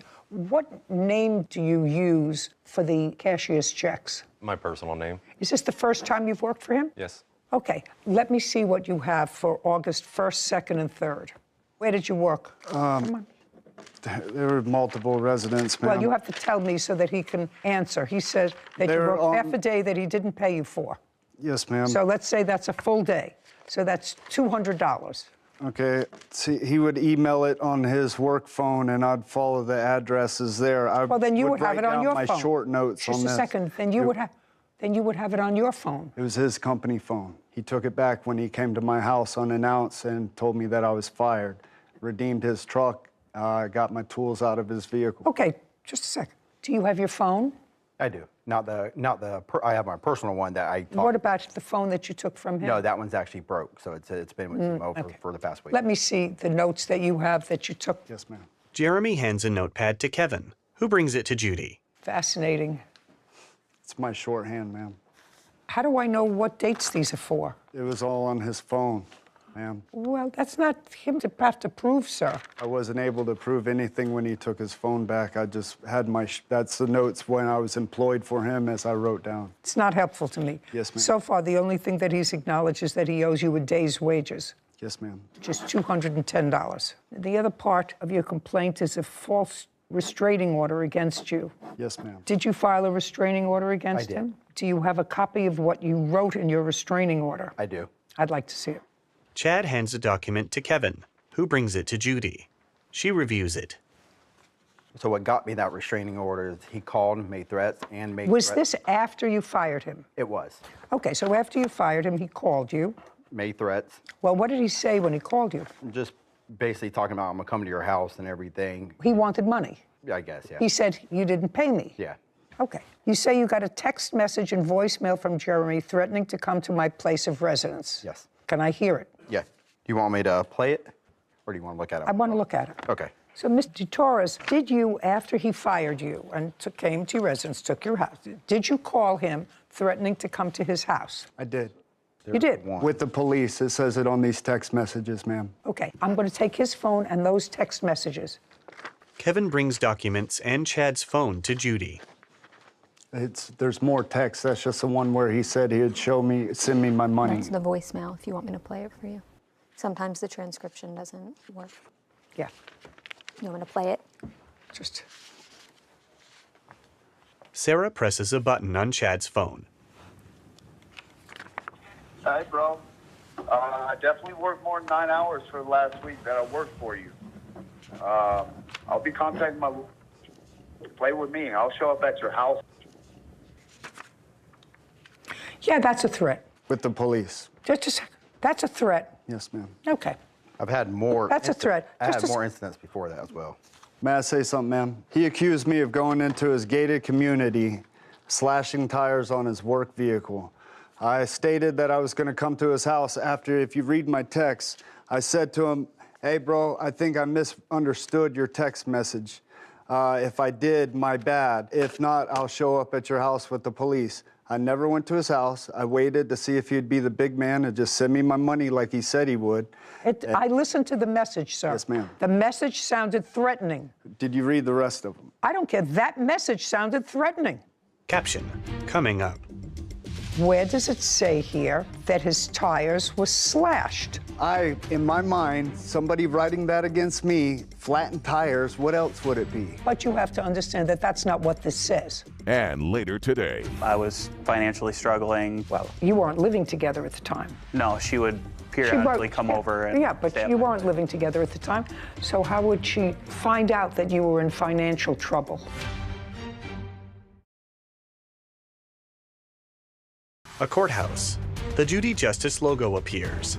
In the courtroom, Jeremy and Chad. Jeremy DeTorres claims his former employer, Chad Young, owes for unpaid wages and filing a false restraining order. Okay, that message alone, if he felt threatened because you were going to come to his house, and you not only said you were going to come to his house, but you used an expletive before you And did he that, did- which sounded threatening. This may be more benign, but that phone message was sufficient for him to file for a protective order against you. Okay, why didn't he show up at the protective custody order? I don't answer your questions. No, you don't you're- necessarily. Absolutely. Some people don't pursue it because once it's done, it's done. It wasn't done. And once it's This done, is the dismissal right here. Dismissal for the No, injunction. didn't show up. I understand he didn't show up, sir. Yes, ma'am. But I'm saying to you, I listened to your text message, ma'am. and he had an absolute right to Can you see. see where he threatened me as well with all these back and forth texts and calling each other? Because it's in the text You're messages. suing him for money owed for wages and filing a false restraining order. Okay. You've proven that you worked an additional day for which he didn't pay you, which is $210. He has a counterclaim. He says that you vandalized the tires on his car. The rest of it, I'm not dealing with, sir. You picked this employee. You don't then sue the employee if you don't like the job that they do. You fire him and you get somebody else to do the job. But you can't sue him because did the person who you did the job for sue you? No, because I've got a really good reputation with my customers. Because you fixed it. Because it wasn't done right. Yeah. Okay. Even up to that last day I said he worked for me, that job I had to go back to 2 weeks ago. That they couldn't close on the house. The next time you won't hire him. Yeah. Maybe other people won't either. But I want you to tell me about the tires. I want you to tell me what proof do you have that he had anything to do with your tires? When were the tires slashed, flattened? So the police report was done Friday when he made the threats. Friday. What's the date? I got the date right here. I think it was August 5th. Yeah, so August 5th is when he did it. August 5th is when the police report was made for the threats. For the threat, for the voicemail? Yes. Okay. Okay, so it was the end of the day Friday, so court's closed for the weekend. August 5th. Yep. And then Monday, the 8th, I went outside to go to work. My tires were slashed in the end. At that point, I realized it was just over and done, and I need to go down and get a restraining order so people can't come onto my, my property. Because you believed it was the plaintiff who was responsible. You believed you didn't have proof at the time. Yes. You didn't have proof. Again, and even in my injunction, I knew all I needed was this police report to get the injunction, so I just put in my police report. You're not talking about an injunction. You're talking about a restraining order. Yeah, the restraining order. Yeah. Okay. So I went to file the restraining. So in my restraining order, I put just my tires were flat. I did not put my tires were slashed at any point because I knew the police report was enough to get the restraining order. Okay, your so I tires didn't go were in flat. detail about my tires. Okay, so in the police report, you have that your tires were flattened. No, that wasn't on the police report because that didn't happen yet. The tire incident did not happen. Okay. That happened Friday. Monday morning, I went out in my vehicle to go to work. That's when I found them flat and slashed. Did you file another police report? That's when I went and filed the restraining order that day. And Okay, and in the application for a restraining order, you said? That my tires were flat, and that was it. Yes, okay. I didn't mention that they were slashed. Correct. So I don't know how he would know my tires were slashed if I didn't mention it on my restraining order. I don't know. That's an interesting question. Mr. DeTorres. Mr. DeTorres, stop your paper fluttering. Okay. What made you think that the defendant's tires were slashed rather than just the air let out of them? Because I read this police report and it has a mark right here saying, or the file that he did. Show me. And make a circle. Right here, damaged property is what I read. He checked that I damaged his property because this is written against me. Mr. DeTorres, do you understand my question, sir? Yes, ma'am. I'm sorry. I'm nervous in the Just flight. a second. This has nothing to do with nerves, You're Mr. right. DeTorres. Well, I had no sleep last night. That has nothing to do with sleep. As far as not being... Just a second. Yes, ma'am. What I'm asking you, Mr. DeTorres, is where does it say here that his tires were slashed? In my mind, somebody writing that against me, flattened tires, what else would it be? He lives in a gated community. Well, that could be... Where's the surveillance showing me that my leg injury, the way I walk, is very distinctive, okay? If he's got proof that I slashed or flattened his tires, I said slashed. It's the same thing as flattened in my mind. That's the way I think. The way I read that, that's just how it came out of my mouth. But you have to understand that that's not what this says. Okay. It says that I damaged his He property. said damaged his property, and you said slash tires. Okay. Okay? Yes, ma'am. How much were the tires? $450. Let me see the receipt. I do not have a receipt because I paid cash for my tires. Well, that's too bad. You better stop paying cash, sir. You can pay cash for tires. Yeah. But when you buy tires with cash and you want to sue for them, you get a receipt. Yeah. From the people. And if you know you're coming to court, we're not talking about things that happened 2 years ago. Yeah. You were coming to court today. I went back to the tire shop and he's like, we just, we always do cash for all your vehicles. And Well, what's the receipts, no cash nothing. for all your vehicles? That means you get a receipt. All right, your counterclaim's dismissed because you have no proof of anything. On the complaint, sir, I'm awarding you $210, which is 1 day's pay. Thank you very much. This case is over. This court is adjourned. Outside the courtroom, Chad, then Jeremy. The work just wasn't up to the quality that he promised he was going to offer. It is what it is. That's just his nature. That's always been his nature. The judgment is what the judgment is. She felt like I was only awarded a day's pay, and that's what she gave me. Keep doing what I do. That's all I can do every day. Judy and Sarah. Well, Sarah Rose, that is the perfect example of you're supposed to have proof when you come to court. Yep. Standard of proof exists for a reason. I know that when I go someplace, and sometimes I pay cash. So even if you pay cash for something, There's some or Venmo, record. Venmo you're is a good supposed to record. get a receipt in the event that you want to use whatever you bought and use that fact that you purchased something in a subsequent lawsuit. Yeah. It's the same thing as sending a gift. If you send somebody a gift, you keep the receipt until you know that they got the gift. Yeah. Then you take it and you throw it away. It's just It's good bookkeeping. It's good record keeping. I And think. he's a business guy. Yeah, He's a business guy. supposedly. Didn't make sense to me, but clearly plaintiff was somebody who has a little trouble. Yeah. Kevin. Case 2137, Wise versus Light. All parties, please step forward. Caitlin Weiss is suing her ex-boyfriend, Cody Lipe, for unpaid loans. Ms. Weiss, the defendant was a boyfriend of yours for a period of time. Correct. And you allege a couple of loans. One from a year and a half ago, the balance of a $200 loan, he paid you back $100. Yes. Quite frankly, I'm not interested in what happened a year and a half ago. Caption, coming up. What you say is, I need time to catch up. It was a verbal conversation. Well, what's in writing is you saying to her, I can make payments to you. But the thing that you don't have in writing is where she gave the loan. Is that right? Cody nods and shrugs. A courthouse. The Judy Justice logo appears. In the courtroom, Caitlin and Cody.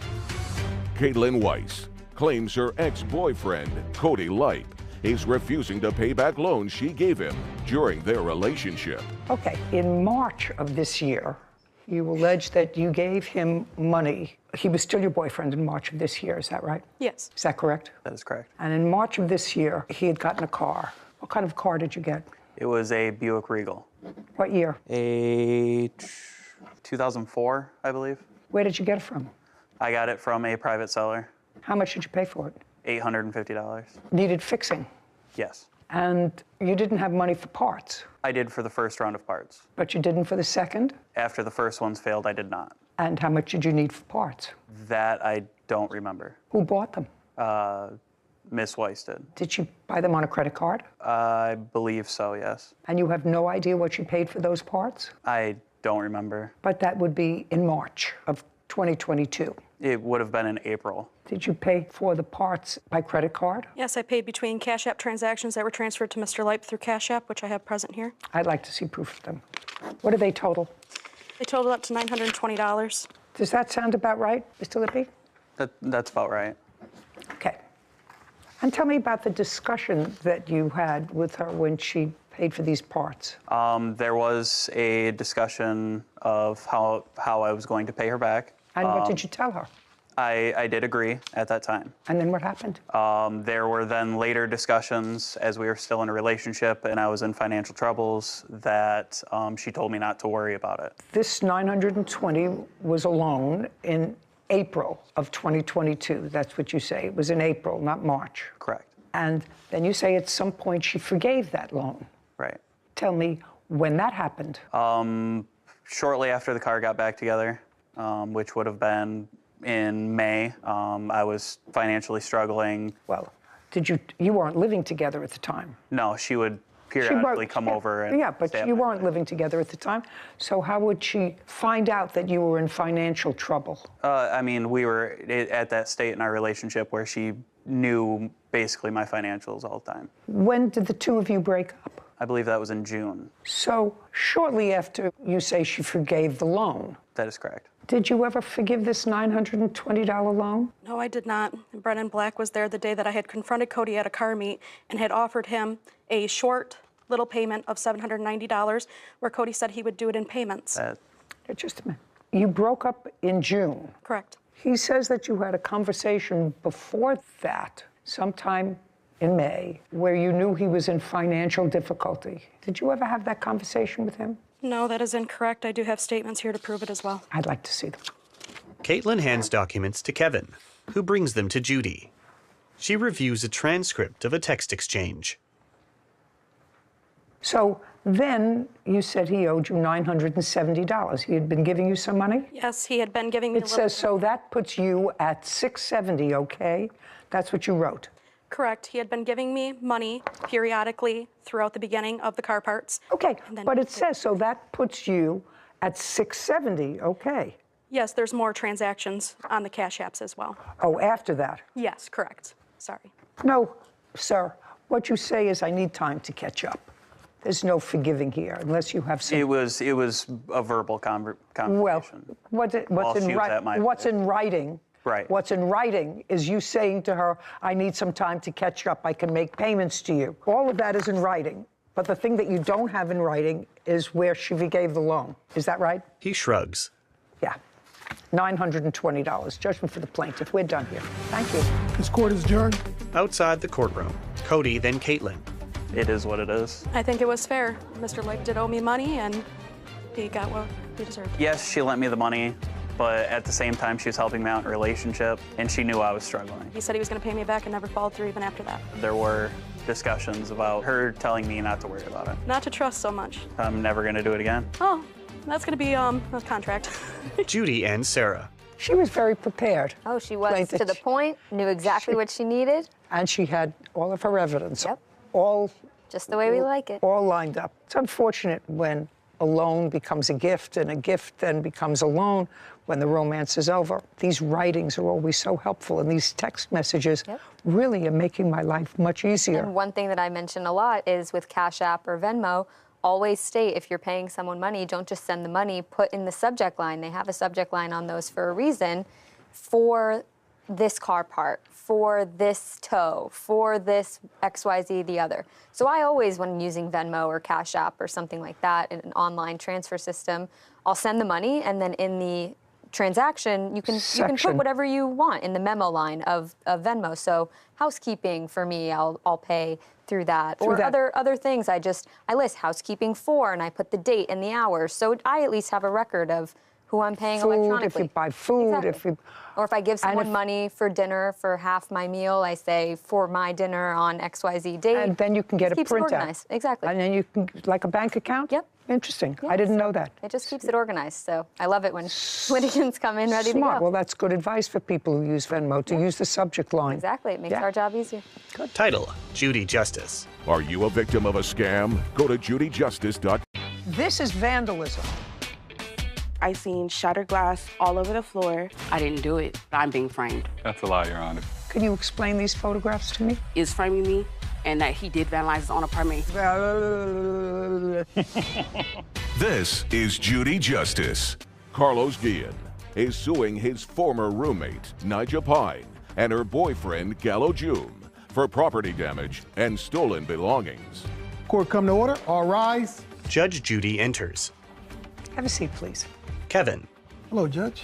Case 2121, GN versus Pine Jagoon. Thank you. You're welcome. Judy turns to Carlos. Mr. Guillen, you rented a room in a house that you were renting or that you own? That I was renting. It's a 3-bedroom house, and you live there with whom? At the time, it was me and my sister, and then my cousin. How long have you been living in that house? I was living there previously with my sister for about 5 years, and then she moved, and then it came over to me in 2020. So you've been living there for 7 years? About 5 years, yeah. When did you decide to rent a room? She came to me around early May, saying that she was going through a situation with her previous roommate. That would be you. Sorry, Nyjah, yeah, sorry about that. How did you know her? We worked together as servers, but then she came to me on the job saying that she heard that I had a room available and that she was going through it with some of her previous roommates before. She said she needed some place to stay, so I told her that she could stay with me until she got on her feet. Is that the conversation? No. Okay, so let me hear your version of the conversation. So someone did tell me he was renting a room. I did need a room for rent. As we all know, COVID did happen, so I wasn't in my place I had stayed previously. I was moving. And so I went to him and I said, hey, I heard you had a room for rent.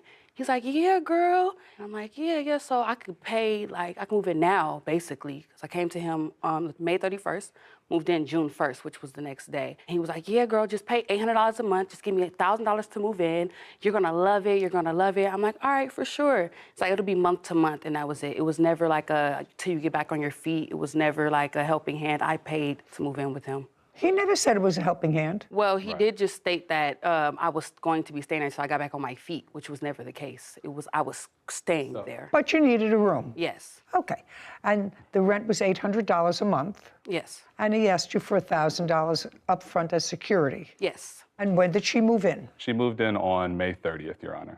When did she pay you for June's rent? Immediately. So the day that she moved in is when she gave me the money. So she paid June's rent. Yeah, she did pay June's rent, yes. And what about July? She paid for July's rent as well, yeah. And what about August? She did pay for August rent, but she does owe me for utilities. She's about 2 months backed up on utilities. What about September? We weren't there for September because the altercation already occurred on August 27th and 28th. Okay, so she was there for 3 months and she paid you for 3 months. Yes, ma'am. Your complaint is that there was an altercation, and at some point during her tenancy, she brought in her boyfriend who's going to uncross his arms. Yes. Who was living with her. Mm-hmm. And when was that? So she told me previously to her moving in that she did have a boyfriend and that he would be there from time to time. I allowed it. During his stay and while they were there, they were always arguing. It was like commotion, like every other night. He would punch holes in the wall. They would constantly get into fights. So what happened to how this whole thing got about, one day I had came home and I actually have the messages here. Those are the messages you had on your phone? Yeah, between me and her men, yeah. Okay, may I see So those? he May I was see standing them, outside please? of the building. I came home around. Just a second. I have to read them first, sir. Yeah. Kevin brings Carlos's documents to Judy, who reviews them. I don't understand what this is. So I was pulling up to my house around 7 a.m. in the morning. He was outside sitting on the steps crying and smoking a blunt. He walked up to my car asking if we can have a conversation. I said, sure. He gets in my car, we're talking. He tells me that him and Nyjah just got into a fight. Nyjah kicked him out again. He and his girlfriend got Yeah, into he and his girlfriend Nyjah had gotten into a fight. This was on August 27th. Yes, August 22nd, yeah. So we had the conversation. He told me that Nyjah... What were you doing look at me. What were you doing out at 7:30 in the morning? So me... No, just... Me and Nyjah, like the night previously, we had went out together. We got in pretty late. We were out drinking. We did get into a situation, but it wasn't a situation... I just want to know what you were doing out 7:30 in the morning. That's my question. I was just leaving and walking to my car. Did you have a conversation with Mr. We had Rio? a brief 2 to 3 minute conversation. Okay, but you had a conversation with him. Now, you had an argument with your girlfriend the night before, you just said. What kind of an argument did you have with her? It was basically, we went out, we were trying to have a good time together. It didn't really kind of end up the night how I wanted it to go. She felt how she felt. It was never an argument of, yelling at her or like we were going at it. It was just like... Well, you had been out drinking. Yeah. And when you were out drinking the night before, did you have any altercation with your girlfriend while you were out? No. So you had the altercation with her in the house? Yes, in the apartment. Okay. Now, he works nights? What were you doing? Nights and days, yeah. I'm a server bartender, Your Honor. Okay. Now, he wasn't home when you were having these fights with this argument with your girlfriend? Fight, not even an argument, but no, ma'am, he was home. He was not at home. And when he came home that morning, you were outside? I was walking to my car. He was outside on the steps crying. I wasn't Just a on second. the steps. Sorry. Wasn't on the steps. Just a Didn't second. even have a Sorry. You have to understand, I move slowly but methodically. Got you. Sorry, Your Honor. Okay. Now, do you work? Yes, I do. Where? Security. Security for whom? I lied. What time do you report to work on the 27th? On the 27th, I went to work late because of the situation that had happened previously that day with the cops, and we have the text messages of me texting my supervisor.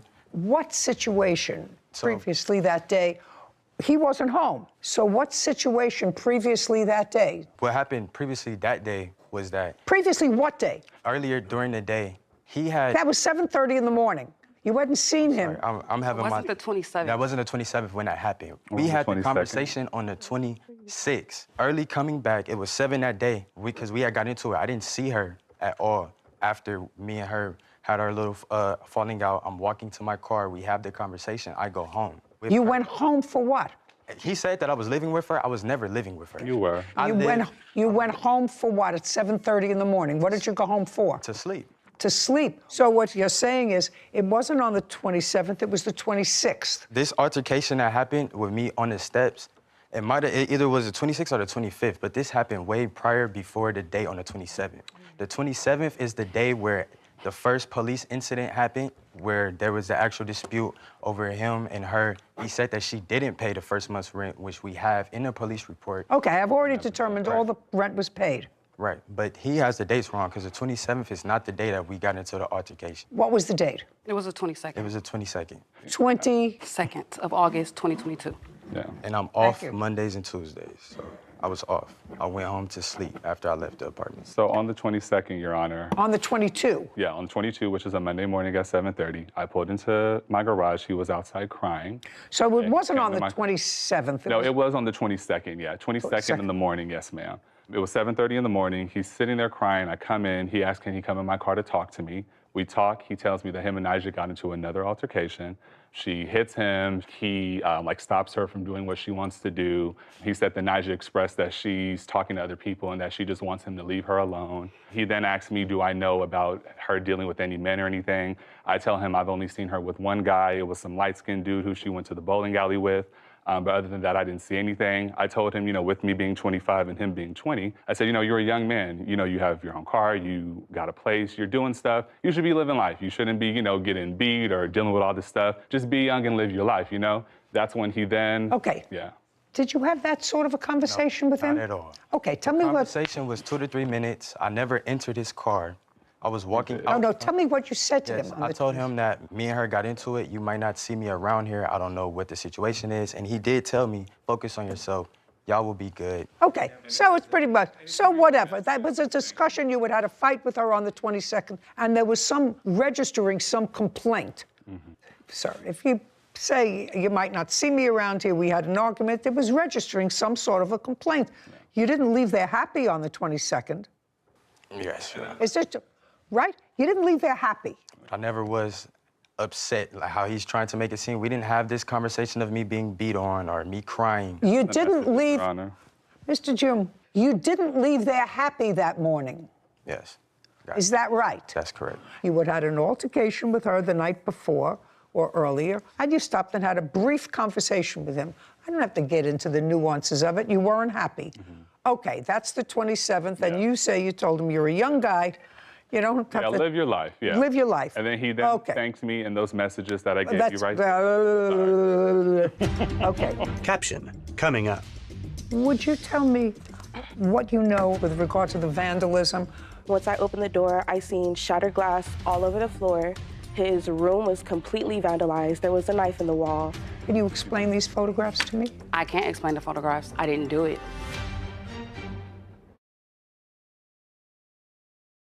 A courthouse. The Judy Justice logo appears. In the courtroom, Carlos, Nija, and Gallo. Carlos Guillen claims his former roommate, Nija Pine, and her boyfriend, Gallo June, vandalized his property. Nija is countersuing for a false arrest, tire damage, and cyberbullying. Now, 22nd moves into the 23rd, 24th. Anything happened the 23rd, 24th, 25th? The 26th, I had got a phone call from one of my friends saying that Nija, at the place that we were working at, was going around telling people that I was trying to sleep with her boyfriend, saying that I'm trying to make him gay and that I go for straight men. Just a second. All this stuff. Just a second. That's all hearsay, by the way, unless you have a witness to that. Yes. And I assume that you could have a witness to that if you like. Did you, Ms. Pine, have any conversation at work with any of your colleagues about discussions that the plaintiff may have had with your boyfriend? Yes. Okay. Your Honor. Do you remember who? It's actually another coworker. That Coworker. is a mutual friend between us. Okay. And without going into the text of the conversation, were you registering complaints about Mr. Gilliam? Yes. Okay. That's all. That's all that's So relevant. with that being said, that following morning on the 27th, I then walked up to her room around 8 o'clock because, you know, she's living in my house. I'm helping her out. She's talking about me at my place of business. So I went up there to go ask her, you know, what's going on, what's happening. The moment I go up there, she's like, you're this and this and this. We start arguing at this point. Like, we're both yelling at each other. It's getting heated. She then tells me that she's going to have some dudes come and beat me up since I want to argue with a girl and all this stuff. Men then come to my home, 6 dudes come to my house. How much later after the conversation? This is probably like literally 10 minutes after the conversation. Like, this was very fast. She had these men come to my house. I saw one of the dudes outside. I was trying to, you know, go outside and just be like, look, I'm not trying to do anything to her. We got into an argument, I'm hearing stuff. Gallo, out of nowhere, comes from a corner and tries to swing at me. Once he does that, I then go inside my house, I go into my room, and I look at my window, and it's 6 men outside my home. She then lets these men inside the house. They're banging on my door, talk about bring your outside and all this stuff. Oh, you want to fight women, da, da, da. All this mess, banging on my door and stuff. Was anyone else in the house other than the two of them? It was my cousin with me at the time. That's not your cousin. No, this is my witness, Imani. It was my cousin at the time. A witness to what? A witness to the next day, Your Honor. But back with this day, my cousin was with me. He wanted to go out and fight and do it. I said, no, we're gonna sit here and wait. The police end up getting called from the neighbors because it's 6 men outside banging and cussing and making a scene. The police then get there. There was an officer who, I don't know if she already knew previously or who she was cool with, but the officer said that because I'm a 6'8" man and she is a woman, she feels intimidated by me and all this stuff. So he told me that the men who were there is allowed to stay there because she is a tenant there and that's her place, so they're considered her guest. Once that was said, Your Honor, I immediately got everything that I could and I booked a hotel at the Westin. I stayed there at the Westin for 9 days.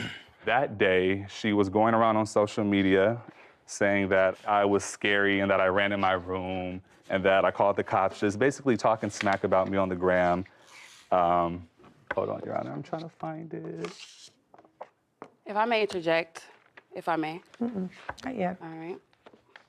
I'm sorry, Your Honor. But she went on social media. It's Okay, like, just a second. So was what you're telling me you don't have that? It unless might it's be in that file, yeah, sorry. But it's like a message of her saying like, oh, y'all won't believe who caught the police and ran in the room crying and like just talking smack, Your Honor. Okay, here it goes. Yeah, that's what she posted. Once she posted that and, you know, people start hitting me up. I see it. Yeah.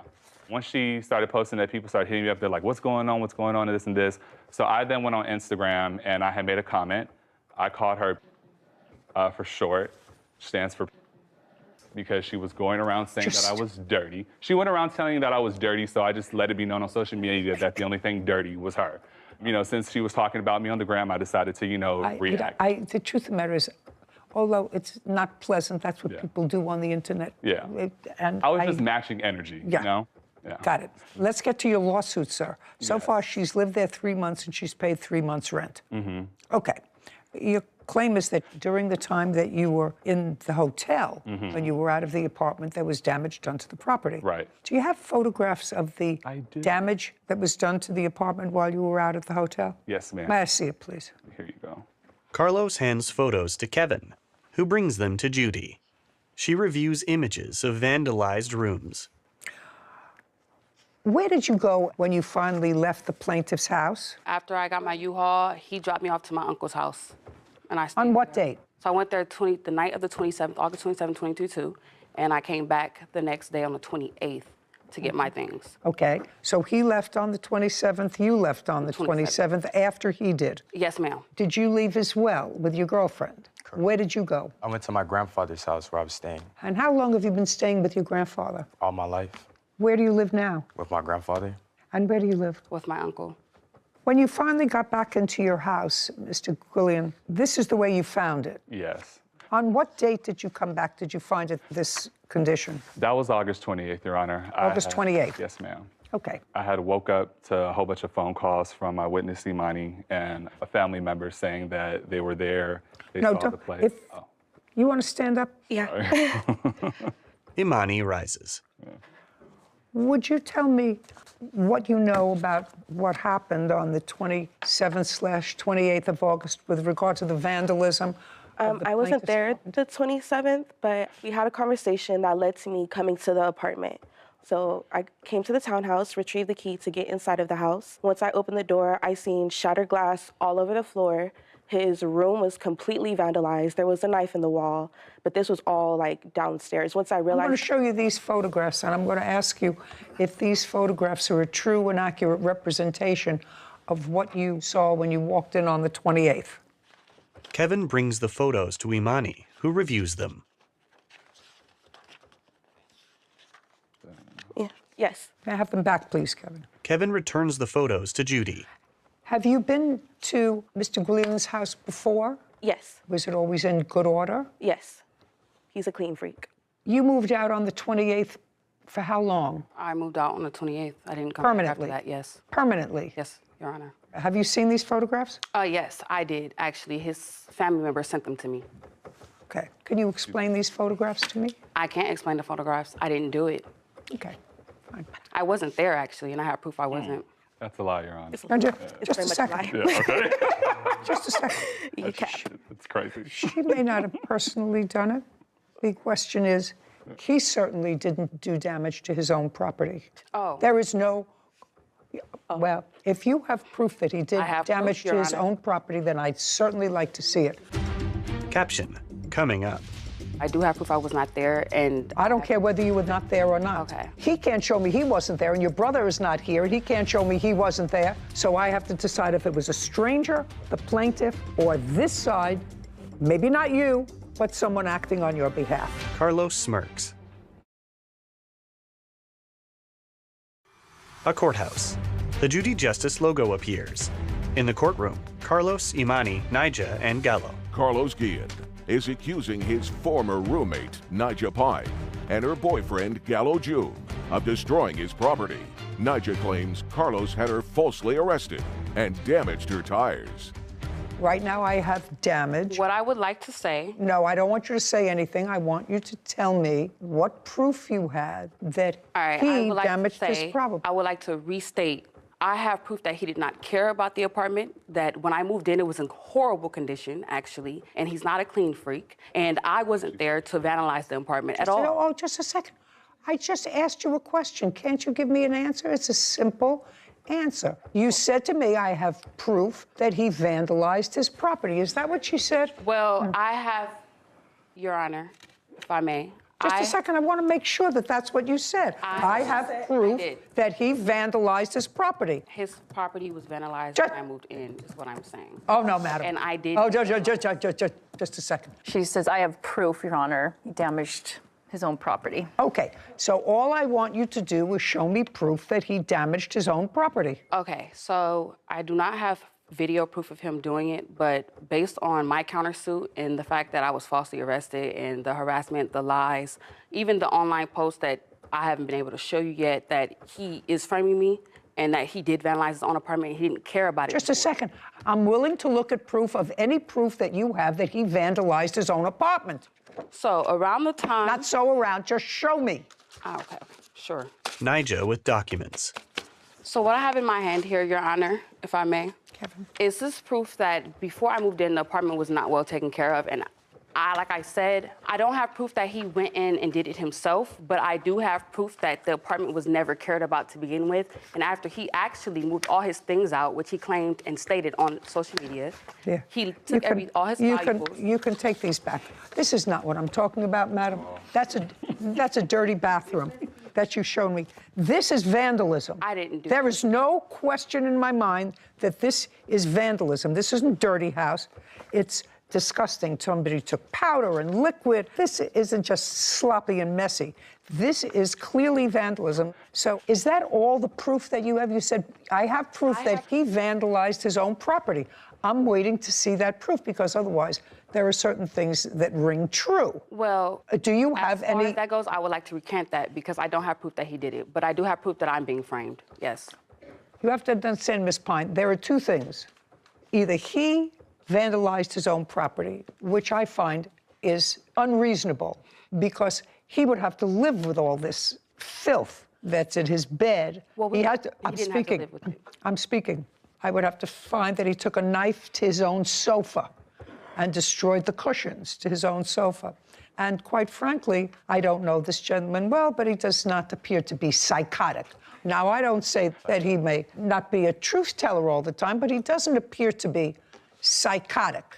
So no person who's not psychotic does this to themselves. So either some stranger in the night came in and vandalized his property, or you, your boyfriend, and or your brother, who, did you say that you called your brother to come? I called my father. Your father to come? Yes, and my father called my brother, and he came. Just a second. Yes. I knew I heard brother in here. Did Yes, your but I brother didn't call come? my brother. Okay. Called at least brother. I don't know if father came too. So I have to find if it was total stranger, the plaintiff, or you, boyfriend, father, brother, friend, whatever it was. So all I'm asking you to do is, do you have any other proof, other than the nonsense that you gave me, that he caused this serious vandalism of his own house? I do not have proof that he caused it, but I do have proof I was not there, and I don't care whether you were not there or not. Okay. Do you understand? I don't care whether you weren't there or not.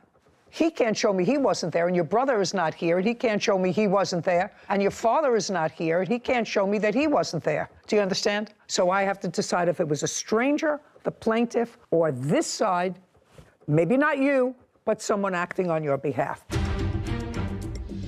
To be continued. Title: Judy Justice. Want justice? Go to judyjustice.tv.